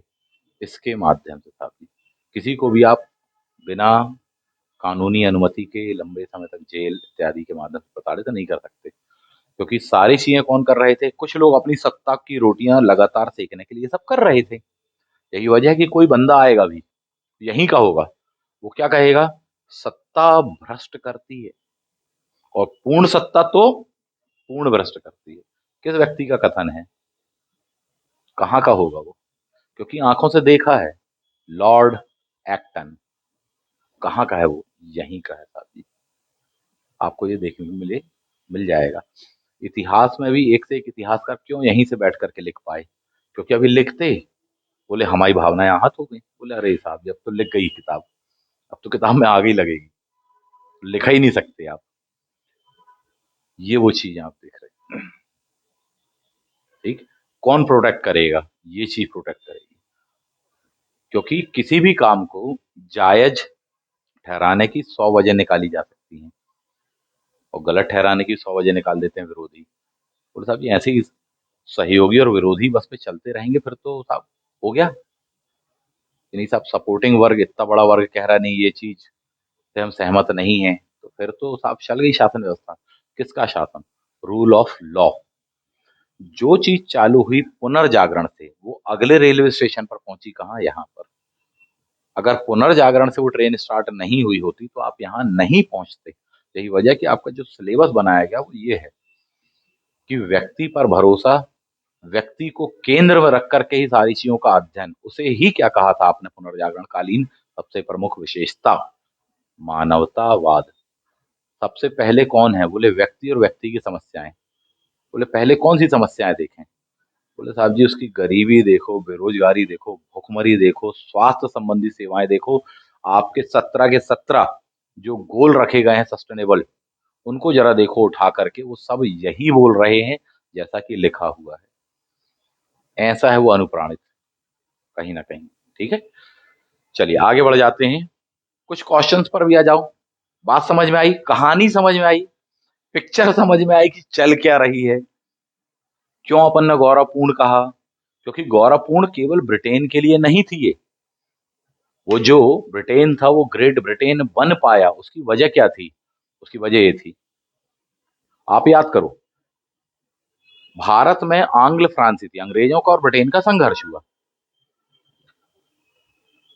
अगर उस संघर्ष में ब्रिटिशर्स हार जाते और फ्रेंच जीत जाते तो 190 साल भारत किसका गुलाम होता? किसी का नहीं। बिल्कुल क्लियर बात है। होता किसका होता? ठीक। उस युद्ध में या आंग्ल फ्रांसीसी संघर्ष में अंततः ब्रिटिशर्स की जीत हो गई, फ्रेंच हार गए। ब्रिटिशर्स की जीत की प्रमुख वजह क्या थी? प्रमुख वजह क्या थी? खास वजह क्या पढ़ते हो आप? आप वहां यही पढ़ते हो कि एक सुदृढ़ शासन व्यवस्था थी वहां। सुदृढ़ शासनिक व्यवस्था थी। भारत क्यों गुलाम हुआ? क्योंकि क्या नहीं थी यहां। एक कह रहा है रंगीला कि हम विदाउट यूनिफॉर्म जाएंगे, तो गजब चल रहा है यार। एक को सलाह दे रहे कि बात सुन लो, वो कह रहा है तुम बताने वाले कौन होते, हम सुल्तान, हम नवाब, हम राजा। बोले लो साहब हो गया। ऐसे में कहाँ चलेगा कार्यक्रम? आपका व्यक्तिगत तौर तरीका आत्मसम्मान अलग है, आप यहाँ पर किसी प्रशासनिक पद पर बैठे हैं, उन दायित्वों को निर्वहन करने की ड्यूटी आपकी अलग है। अलग हैंडल से सोचेंगे, देखेंगे, समझेंगे, करेंगे। ये चीज वहां पर थी ब्रिटिशर्स में, यही वजह कि वो लोग जीत पाए। आने वाले टाइम पर ब्रिटेन से वो ग्रेट ब्रिटेन हो जाएगा, पूरी दुनिया भर में शासन करेगा। वहां पर ब्रिटेन में औद्योगिक क्रांति की शुरुआत हुई। औद्योगिक क्रांति के कई कारण थे, ब्रिटेन में ही क्यों हुई? प्रमुख कारण क्या पढ़ते हो आप? यही कारण पढ़ते हो आप। ब्रिटेन में ही क्यों हुई इंडस्ट्रियल रिवॉल्यूशन? बोले सर भौगोलिक कारण ये था, कोयला लोहा बड़ी सरलता से उपलब्ध थे। सच बात यह है कि वहां की शासन व्यवस्था उदार थी, साइंटिफिक चीजों को स्थान प्राप्त था, चिंतकों को स्थान प्राप्त था। कोई क्वेश्चन उठा सकता था, हाँ ये नीचे ही क्यों गिरा एप्पल? बोले अरे तुम कह रहे हो नीचे क्यों गिरा, ग्रेविटी के कारण। हम कह रहे हैं नहीं साहब जी, भगवान जी ने फेंका था, इसको फांसी दे दो, बात खत्म। बोले तुमने आप भावनाएं हमारी याद कर दी लो। कैसे हो पाएगी औद्योगिक क्रांति? नहीं हो पाएगी। कैसे कृषि संबंधी सुधार हो पाएंगे? नहीं हो पाएंगे। कैसे कृषि क्रांति होगी? कभी नहीं हो पाएगी। क्योंकि वहां की जो शासन व्यवस्था थी वो किस सापेक्ष में सोच रही थी? मानवतावाद के सापेक्ष में सोच रही थी, संसदीय व्यवस्था। और हमेशा से ये कहा जाता है, एक व्यक्ति के निर्णय के स्थान पर अनेक व्यक्तियों के द्वारा मिलजुल कर लिया गया निर्णय कभी भी अच्छा होता है। इसे ही कहते हैं संसदीय व्यवस्था। क्लियर बात है कि साहब एक व्यक्ति का निर्णय नहीं, अनेक व्यक्तियों का मिलजुल करके कोऑपरेशन, सहयोग इत्यादि के साथ चर्चाएं, बहस, तर्क वितर्क इत्यादि के पश्चात लिया गया निर्णय कभी भी अच्छा माना जाता है। यही तो वो चीज है। कोई बिल आप रखते हैं संसद में, क्यों बहस होती है? यही वो वजह है। पक्ष विपक्ष इत्यादि सभी के व्यूज लिए जाते हैं, सभी व्यक्तियों का सम्मान किया जाता है। कि आप क्या कहना चाहते हैं इस बारे में आपके क्या विचार हैं? ये बड़ी बात है। ये व्यवस्थाएं आपने ग्रहण की तो हैं वहां परंपराओं में, यहाँ पर साहब जी सीधा आपने एक्ट इत्यादि वगैरह के माध्यम से, अंततः व्यवस्थाएं ये वही हैं। आप जरा गौर से देखिए, बहुत कुछ आपको वहां से सामान मिलने वाला है। ठीक है, चलो अब देखो इस पे क्वेश्चन किस प्रकार से आएंगे। क्वेश्चन नंबर 1 बता दो, इसका आंसर क्या होगा? नहीं बता पाओगे? बहुत टफ क्वेश्चन है। इंग्लैंड का राजा कौन था?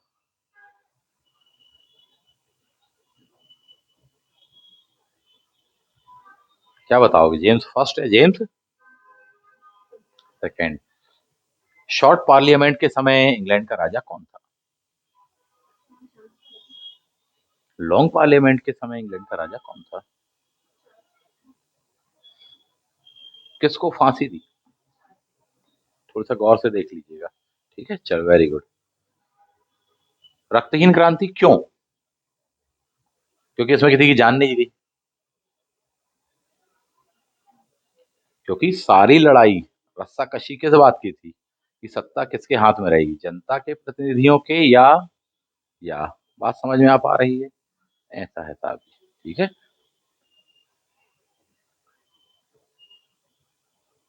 इंग्लैंड का शासक कौन बनेगा उसके बाद में? इस बंदे का पूरा नाम ध्यान रखना, नहीं तो ऑरेंज से मैंगो हो जाओ। क्या नाम है इस व्यक्ति का? विलियम ऑफ ऑरेंज, नहीं तो बोले हम मैंगो लगा के आए हैं, बनाना लगा के आए हैं। ऐसे नाम देते हैं ऑप्शन में ऑर्डर टाइप के। और मैरी जिसका भी नाम हो, चाहे मेरी हो, चाहे मैरी हो, चाहे मैरी एंथनी हो, तो नाम बहुत पूछते हैं। ठीक है। चलो, परिणाम फाइनली क्या ना? किसकी स्थापना हुई? कौन सा राजतंत्र? संवैधानिक राजतंत्र साहब जी। ऐसा संवैधानिक राजतंत्र आज भी दुनिया के किसी विकसित देश में है क्या? जैसे, अरे ब्रिटेन के अलावा बताना है, ब्रिटेन बता रहे हैं। हाल ही में कहीं देखा सुना जाना क्या अपन ने? पिछले साल बहुत चर्चा में रहा। अच्छा चलिए ये बताइए, दुनिया में ऐसे 3 देशों के नाम बताइए जो कि लोकतंत्र तो है परंतु गणतंत्र नहीं है। याद करो।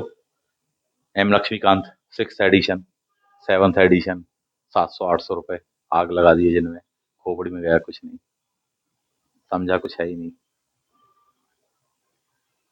याद करो जरा कि लोकतंत्र तो है परंतु गणतंत्र नहीं है। तो जब गणतंत्र नहीं है तो क्या है?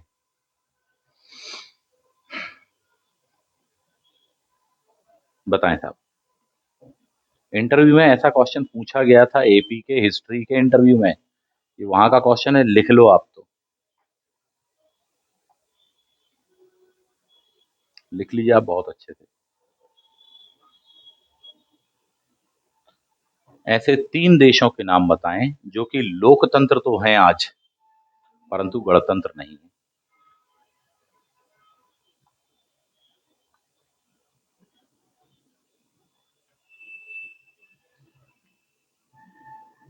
क्या बताएंगे? जल्दी करिए, लंबी हो रही है क्लास।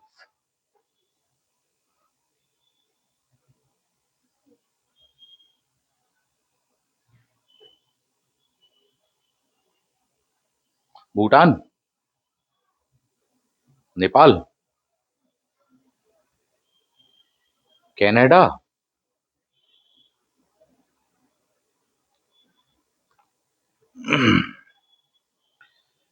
जापान में क्या व्यवस्था है वैसे?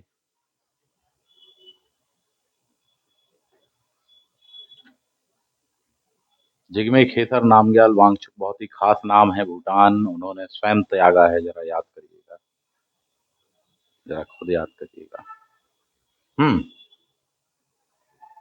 हम्म। संवैधानिक राजतंत्र वाले देश 3 बताइए अगर सीधा सीधा कहा जाए तो, वर्तमान में भी हों। अभी एक की ताजपोशी हुई है, करंट का चर्चा का विषय रहा, इसलिए पूछेगा आपसे। हाल ही में आपने पढ़ा है, और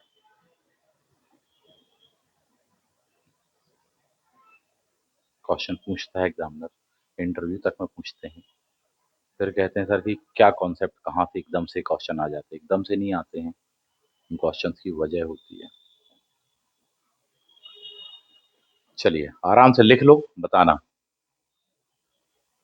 अधिकारों का विधेयक, बिल ऑफ राइट, किस वर्ष दूसरी बार पारित किया गया?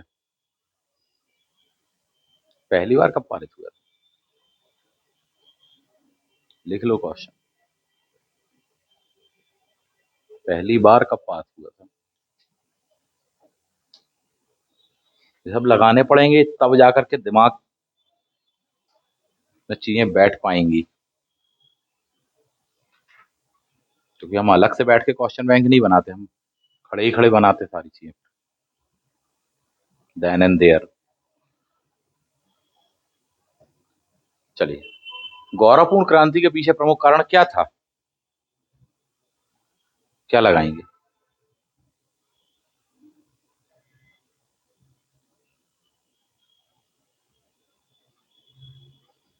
ये जान लो इस बंदे की नीतियां थी।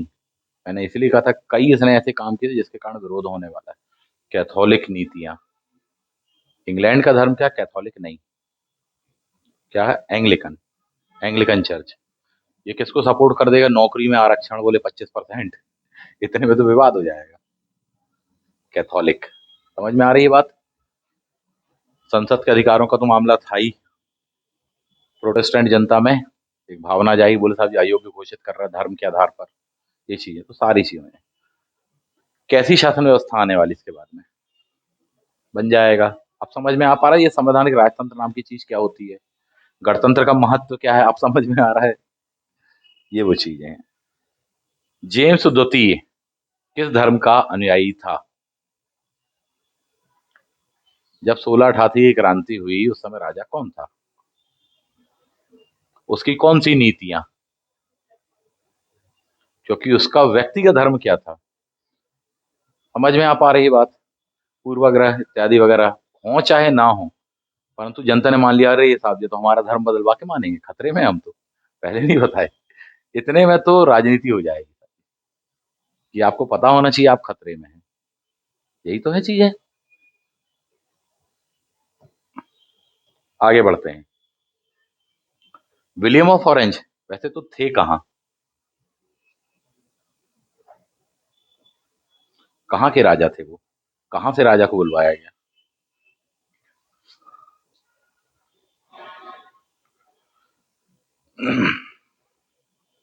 Netherlands, Dutch. वहां ये होता ही रहता था, कोई नई बात नहीं थी। बोले पड़ोस से बुलवा लो, रॉयल ब्लड ही चाहिए। कहाँ से बुलवा लो, पड़ोस से बुलवा लीजिए शादी, जस्ट बगल में। नीदरलैंड डच, ऐसा आपने कई बार पढ़ोगे यूरोप के इतिहास में, किसको क्या कहाँ। ये क्वेश्चन रिपीटेड है, बार बार आ रहा है, क्यों कहा जाता है। ठीक, ये वाला क्वेश्चन देख लो जरा था, गौरवपूर्ण क्यों कहा जाता, तो ये वाला वर्ड नहीं लगाना है ना, समझ गए होगे ये क्या होगा। जैन ज्योति का धर्म हो गया, ठीक है। जनता का धर्म क्या था, मुख्य कारण क्या था, वही जनता का धर्म, ठीक है, वो कैथोलिक। नया शासक, बिल ऑफ राइट्स ने में कब साइन किए गए,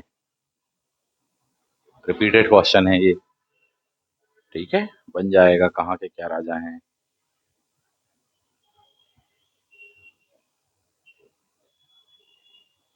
गौरवपूर्ण क्रांति ने किस सिद्धांत को पूरी तरह से समाप्त कर दिया, ठीक है। तो मुगल काल में कौन लाया था, बलबन। तो मुगल काल पूछ रहे थे, बलबन बता रहे थे। चलिए, एक्चुअली क्या उसको इतने ज्यादा बार पढ़ लिया है कि वो ओवरलैप होता है, डकार भी मारो तो वही निकल के आता है, इतना ज्यादा है वो। बोले अफरासियाब वंश के हम ही हैं, ठीक है। बोले साहब जी फारस की परंपराएं इत्यादि, रक्त लौह नीति थी। यूरोप में सिद्धांत था बहुत ही खून खराबे का, बहुत ज्यादा। यही वजह कि वहां की परंपरा से निकल करके वहां कोई गांधी टाइप का नहीं हुआ। गांधी केवल भारत में हो सकते थे। इंटरव्यू का ये क्वेश्चन मैंने आपको बताया था, उसका आंसर भी दिया था। क्योंकि वहां की विचारधारा क्या थी, भारत की विचार क्या थी, सत्य अहिंसा हत्या परिग्रह ब्रह्मचर्य इत्यादि इत्यादि, क्लियर बात है। भारत के नैतिक मूल्य हैं, वहां की विचारधारा क्या है। बोले साहब जी इतना बड़ा क्वेश्चन है सत्ता का, एवरीथिंग इज फेयर इन, वहां का सिद्धांत ये, वहां की नैतिकता ये है, वहां के एथिक्स ये हैं, वैल्यू ये हैं। और फिर दूसरा आप क्या पढ़ते हो साहब, इतने बड़ी जो बड़ी बड़ी समस्याएं हैं उनका समाधान किसी प्रकार के भाषणों इत्यादि से नहीं, बल्कि रक्त और लौह की नीति से ही होता है। ये वहां की पॉलिसियां रही हैं। ये कथन किसका था, बिस्मार्क का था, ठीक है। यही वजह, वहां गांधी नहीं हो सकते, वहां बिस्मार्क हो सकते, वहां हिटलर हो सकते हैं, वहां सिकंदर जैसे हो सकते हैं, बात बात पे खून बहाने वाले हो सकते हैं, गांधी नहीं हो सकते। गांधी कहाँ हो सकते हैं, गांधी भारत जैसे मूल्यों में ही हो सकते हैं। क्योंकि व्यक्तित्व का निर्माण पाठशालाओं से होता है, घरेलू, घर की आसपास की वातावरण इत्यादि से। ये वो क्वेश्चन था, अब शायद आप समझ में पा रहे होंगे। भारत में ऐसा कुछ नहीं हुआ कि राजतंत्र को समाप्त करने के लिए ऐसा कुछ किया क्या आपने? नहीं किया।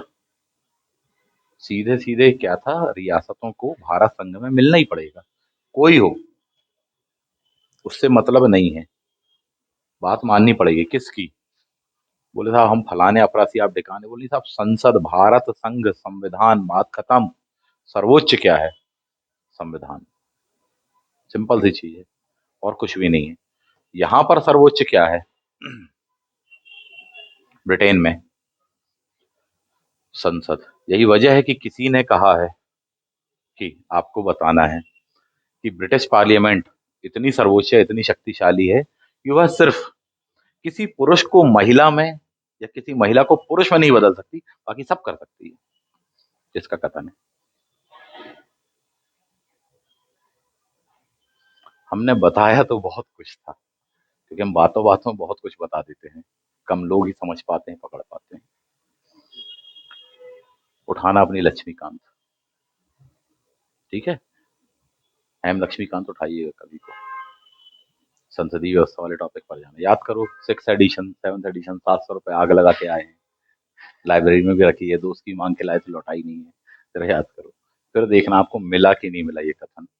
और फिर कहते हो एकदम से कहाँ से ये क्वेश्चन आते हैं, और फिर पूछते हो कि सर आपको कैसे मालूम? क्यों आएगा ये? हम बता रहे हैं आएगा। क्लियर बात है, इतनी शक्तिशाली है। भारत में है क्या संसद शक्तिशाली इतनी? No, no. भारत में सर्वोच्च कौन है? कई बार ये प्रश्न उठते हैं, मैंने आंदोलनों में सुने हैं, लोग कहते हैं जो उस वर्ग का होगा वो उसको सपोर्ट करेगा। सर्वोच्च संविधान है इन इंडिया, ना कि ना कि ना कोई व्यक्ति, ना कोई संगठन। सर्वोच्च क्या है? संविधान। और संविधान की रक्षा का दायित्व किसे दिया गया है? बहुत क्लियर बात है साहब जी, ठीक है।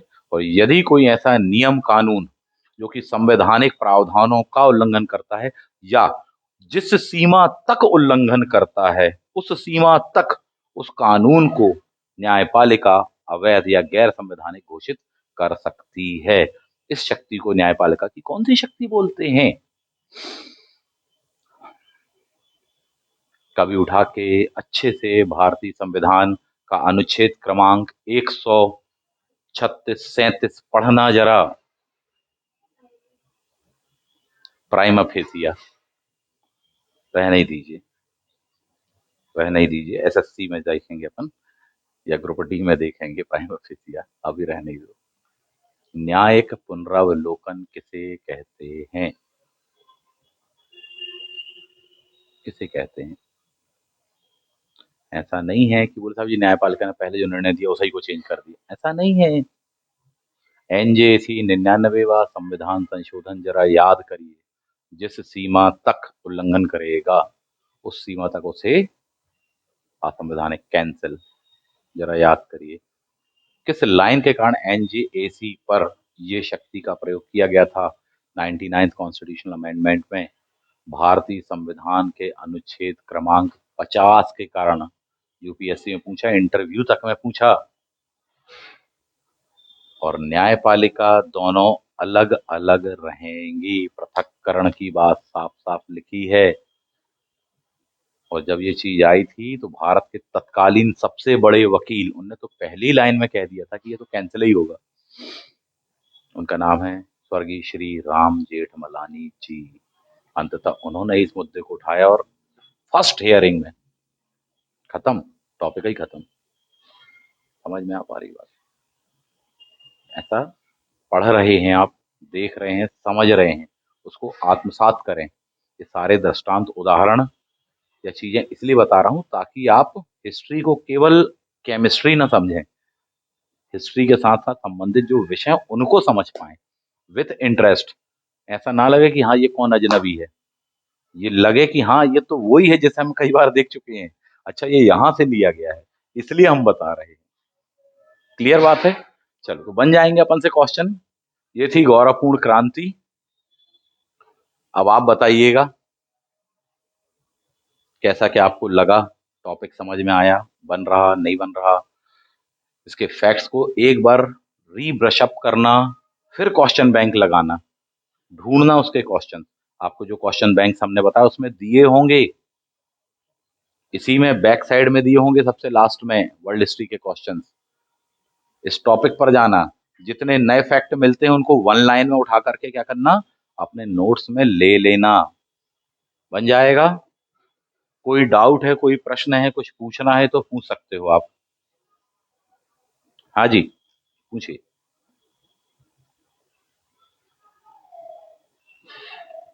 वो जो के आगे आगे आवाज नहीं आई हमें। जी हाँ, अब आ रही, बोलिए।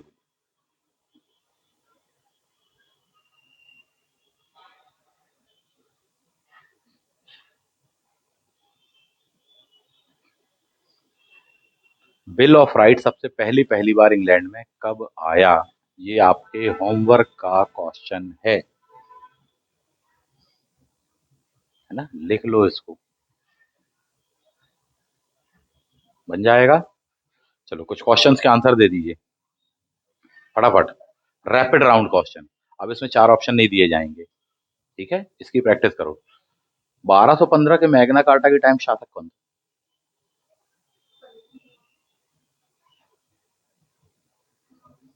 जॉन ने जान डाली किस में, जनता में? सिर्फ इतनी सी लाइन ध्यान रखना और सुरमय रहोगे। बात क्लियर है। सबसे पहली पहली बार यह कब सुनिश्चित किया गया, किसके किस काल में किया गया कि राजा सामंतों की सहमति से कार्य करेगा?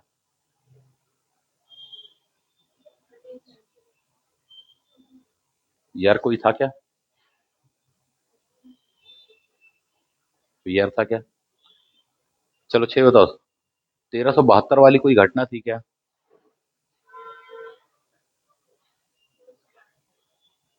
बहत्तर बहत्तर की कोई घटना आई थी क्या? एक 1322 की आई थी क्या घटना? अगली लाइन पर क्या थी 1322 की घटना?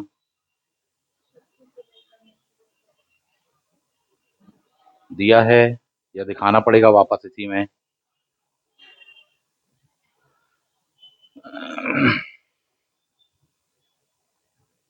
फैक्ट ध्यान रखने पड़ेंगे, लेंदी हो जाएगा नहीं तो। यहाँ देखें, ये आया था 1362, फिर ये आया था क्या 1322। ये सब पीडीएफ भेज चुके हैं, पीडीएफ से ही ज्ञान अगर अर्जित होता ना, तो ना तो साल वृक्ष की जरूरत पड़ती, ना पीपल वृक्ष की, ना निरंजना, ना पुनपुन। समझ में आ रही बात?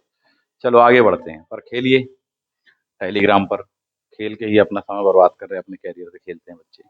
नेक्स्ट। पहली बार इम्पीचमेंट, ठीक है। चलो, हेनरी फोर्स के टाइम पर खास घटना कौन सी थी?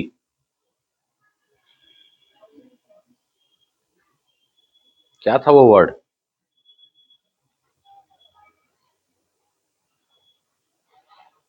हम्म। Pilgrims of trace. मिला। अच्छा ये बताओ, पिलग्रिम्स ऑफ इंडिया किसकी किताब है?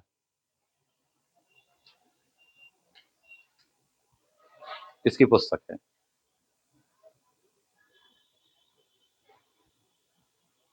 आज उनका बर्थडे है।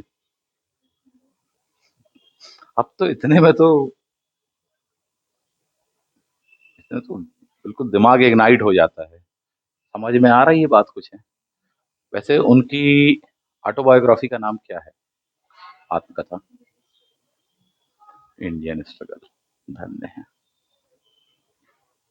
चलिए बढ़िया है। हम्म। गूगल पे वही आता है। चलो लाओ दोबारा वही गूगल पर।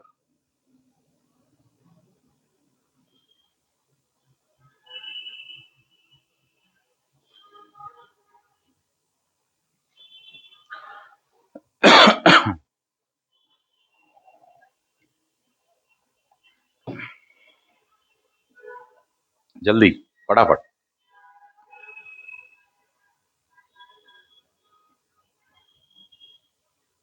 गूगल पर वही आतो तो है भाई। हम्म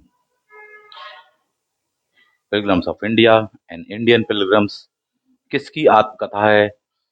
आईसीएस में फोर्थ रैंक लाने के दौरान तक, त्याग पत्र देने तक लिखी है, असहयोग आंदोलन में भाग लेने तक लिखी है, गांधी जी से मिलकर तक लिखी है, किसकी है वैसे? गूगल पे तो वही आता है। अब तो नहीं आ रहा। अरे, एग्जाम में वही आता है जितना बता रहे हैं, गौर से सुन लो, फायदे में रहोगे। है ना, ये गूगल ने बहुत जनरेशन बर्बाद की है, सो कॉल्ड।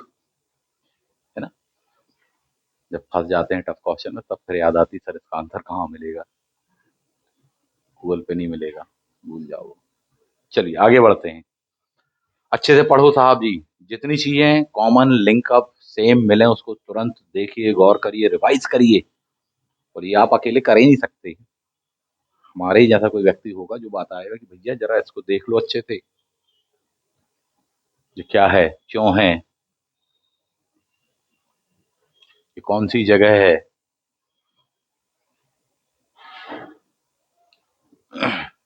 यहाँ से शुरुआत होती है इसकी। क्या लिखा हुआ है?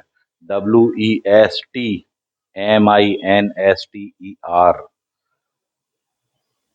भारत में संसदीय व्यवस्था का कौन सा स्वरूप अपनाया गया है? वेस्टमिंस्टर प्रणाली, ऐसा लिखा है। और नोट्स में वो फोटो जो लगी है, वो हमने ही लगाई है, कुछ सोच समझ के ही लगाई है, ताकि आप उसका मीनिंग को समझ पाए, कुछ सीख पाए, उसमें से कुछ लिंक अप कर पाए। ठीक है, चलो आगे बढ़ जाते हैं। इसको रिवाइज करिए और फिर से क्वेश्चन बैंक लगाइए। अब दोबारा गौर से सुनिए, अंधाधुंध टाइप का नहीं लगाना, बोले हमने एक ऐप किराए पे ले लिया है और उस पर हम लगाते हैं क्वेश्चन बैंक, ऐसे कुछ नहीं करना है। विधिवत स्टैंडर्ड का आपके पास में होना चाहिए, टॉपिक वाइज वाला होना चाहिए। लगाओगे डेट वाइज, उसकी समरी लिखोगे, डायरी मेंटेन करोगे। कैसे कि जब आपने 100 क्वेश्चन लगाए तो कितने सही और कितने गलत। 100 क्वेश्चन लगाए आपने, उस टॉपिक के लगाए, तो आपका एक्यूरेसी रेशियो कितना आया आपको लिखना है। बोले 100 में से हमारे मान के चलिए 75 सही है, तो वहाँ लिखोगे 75/100, डेट फला फला, फर्स्ट अटेम्प्ट। फिर उसी को लगाओगे आप सेकेंड डे, सेकेंड अटेम्प्ट, कितनी एक्यूरेसी परसेंटेज आया। जब तक 95 नहीं टच कर जाओ, दोहराते रहो। करत करत अभ्यास, जड़मति होत सुजान, रसरी आवत जात, दिल पर पड़त निशान। समझ में आ पा रही है बात? ऐसा करना है अपन को, बार बार खुद को रिकॉल, खुद का एक्यूरेसी परसेंटेज बढ़ाते ही जाना है। पुराना रिकॉर्ड आपके पास में होना चाहिए, क्या क्यों कैसे कितना याद रख पाते हो, बढ़ाइए उसको, अपनी क्षमताओं का विकास करिए। ठीक है, सिंपल सी टेक्निक है, पढ़ना है, समझना है, बहुत अच्छे से खूब मन लगा के खूब एंजॉय करके पढ़ना है। और वहां से होके नहीं पढ़ना है, वर्ल्ड हिस्ट्री पढ़ रहे हो तो हम हैं उसके लिए। खुश होकर के पढ़ोगे, मजा आएगा, समझ में आएगा। मजा आया वर्ल्ड हिस्ट्री का ये टॉपिक पढ़ के कि नहीं आया? इस टाइप से करते चलिए साहब, और क्वेश्चंस लगाइए, जो भी नया तथ्य मिले उसको वन लाइन में लेकर के लिख लीजिए। क्लियर है? चलिए समाप्त कर रहे हैं, मिलते हैं आप लोगों से नेक्स्ट क्लास में। थैंक यू, जय हिंद।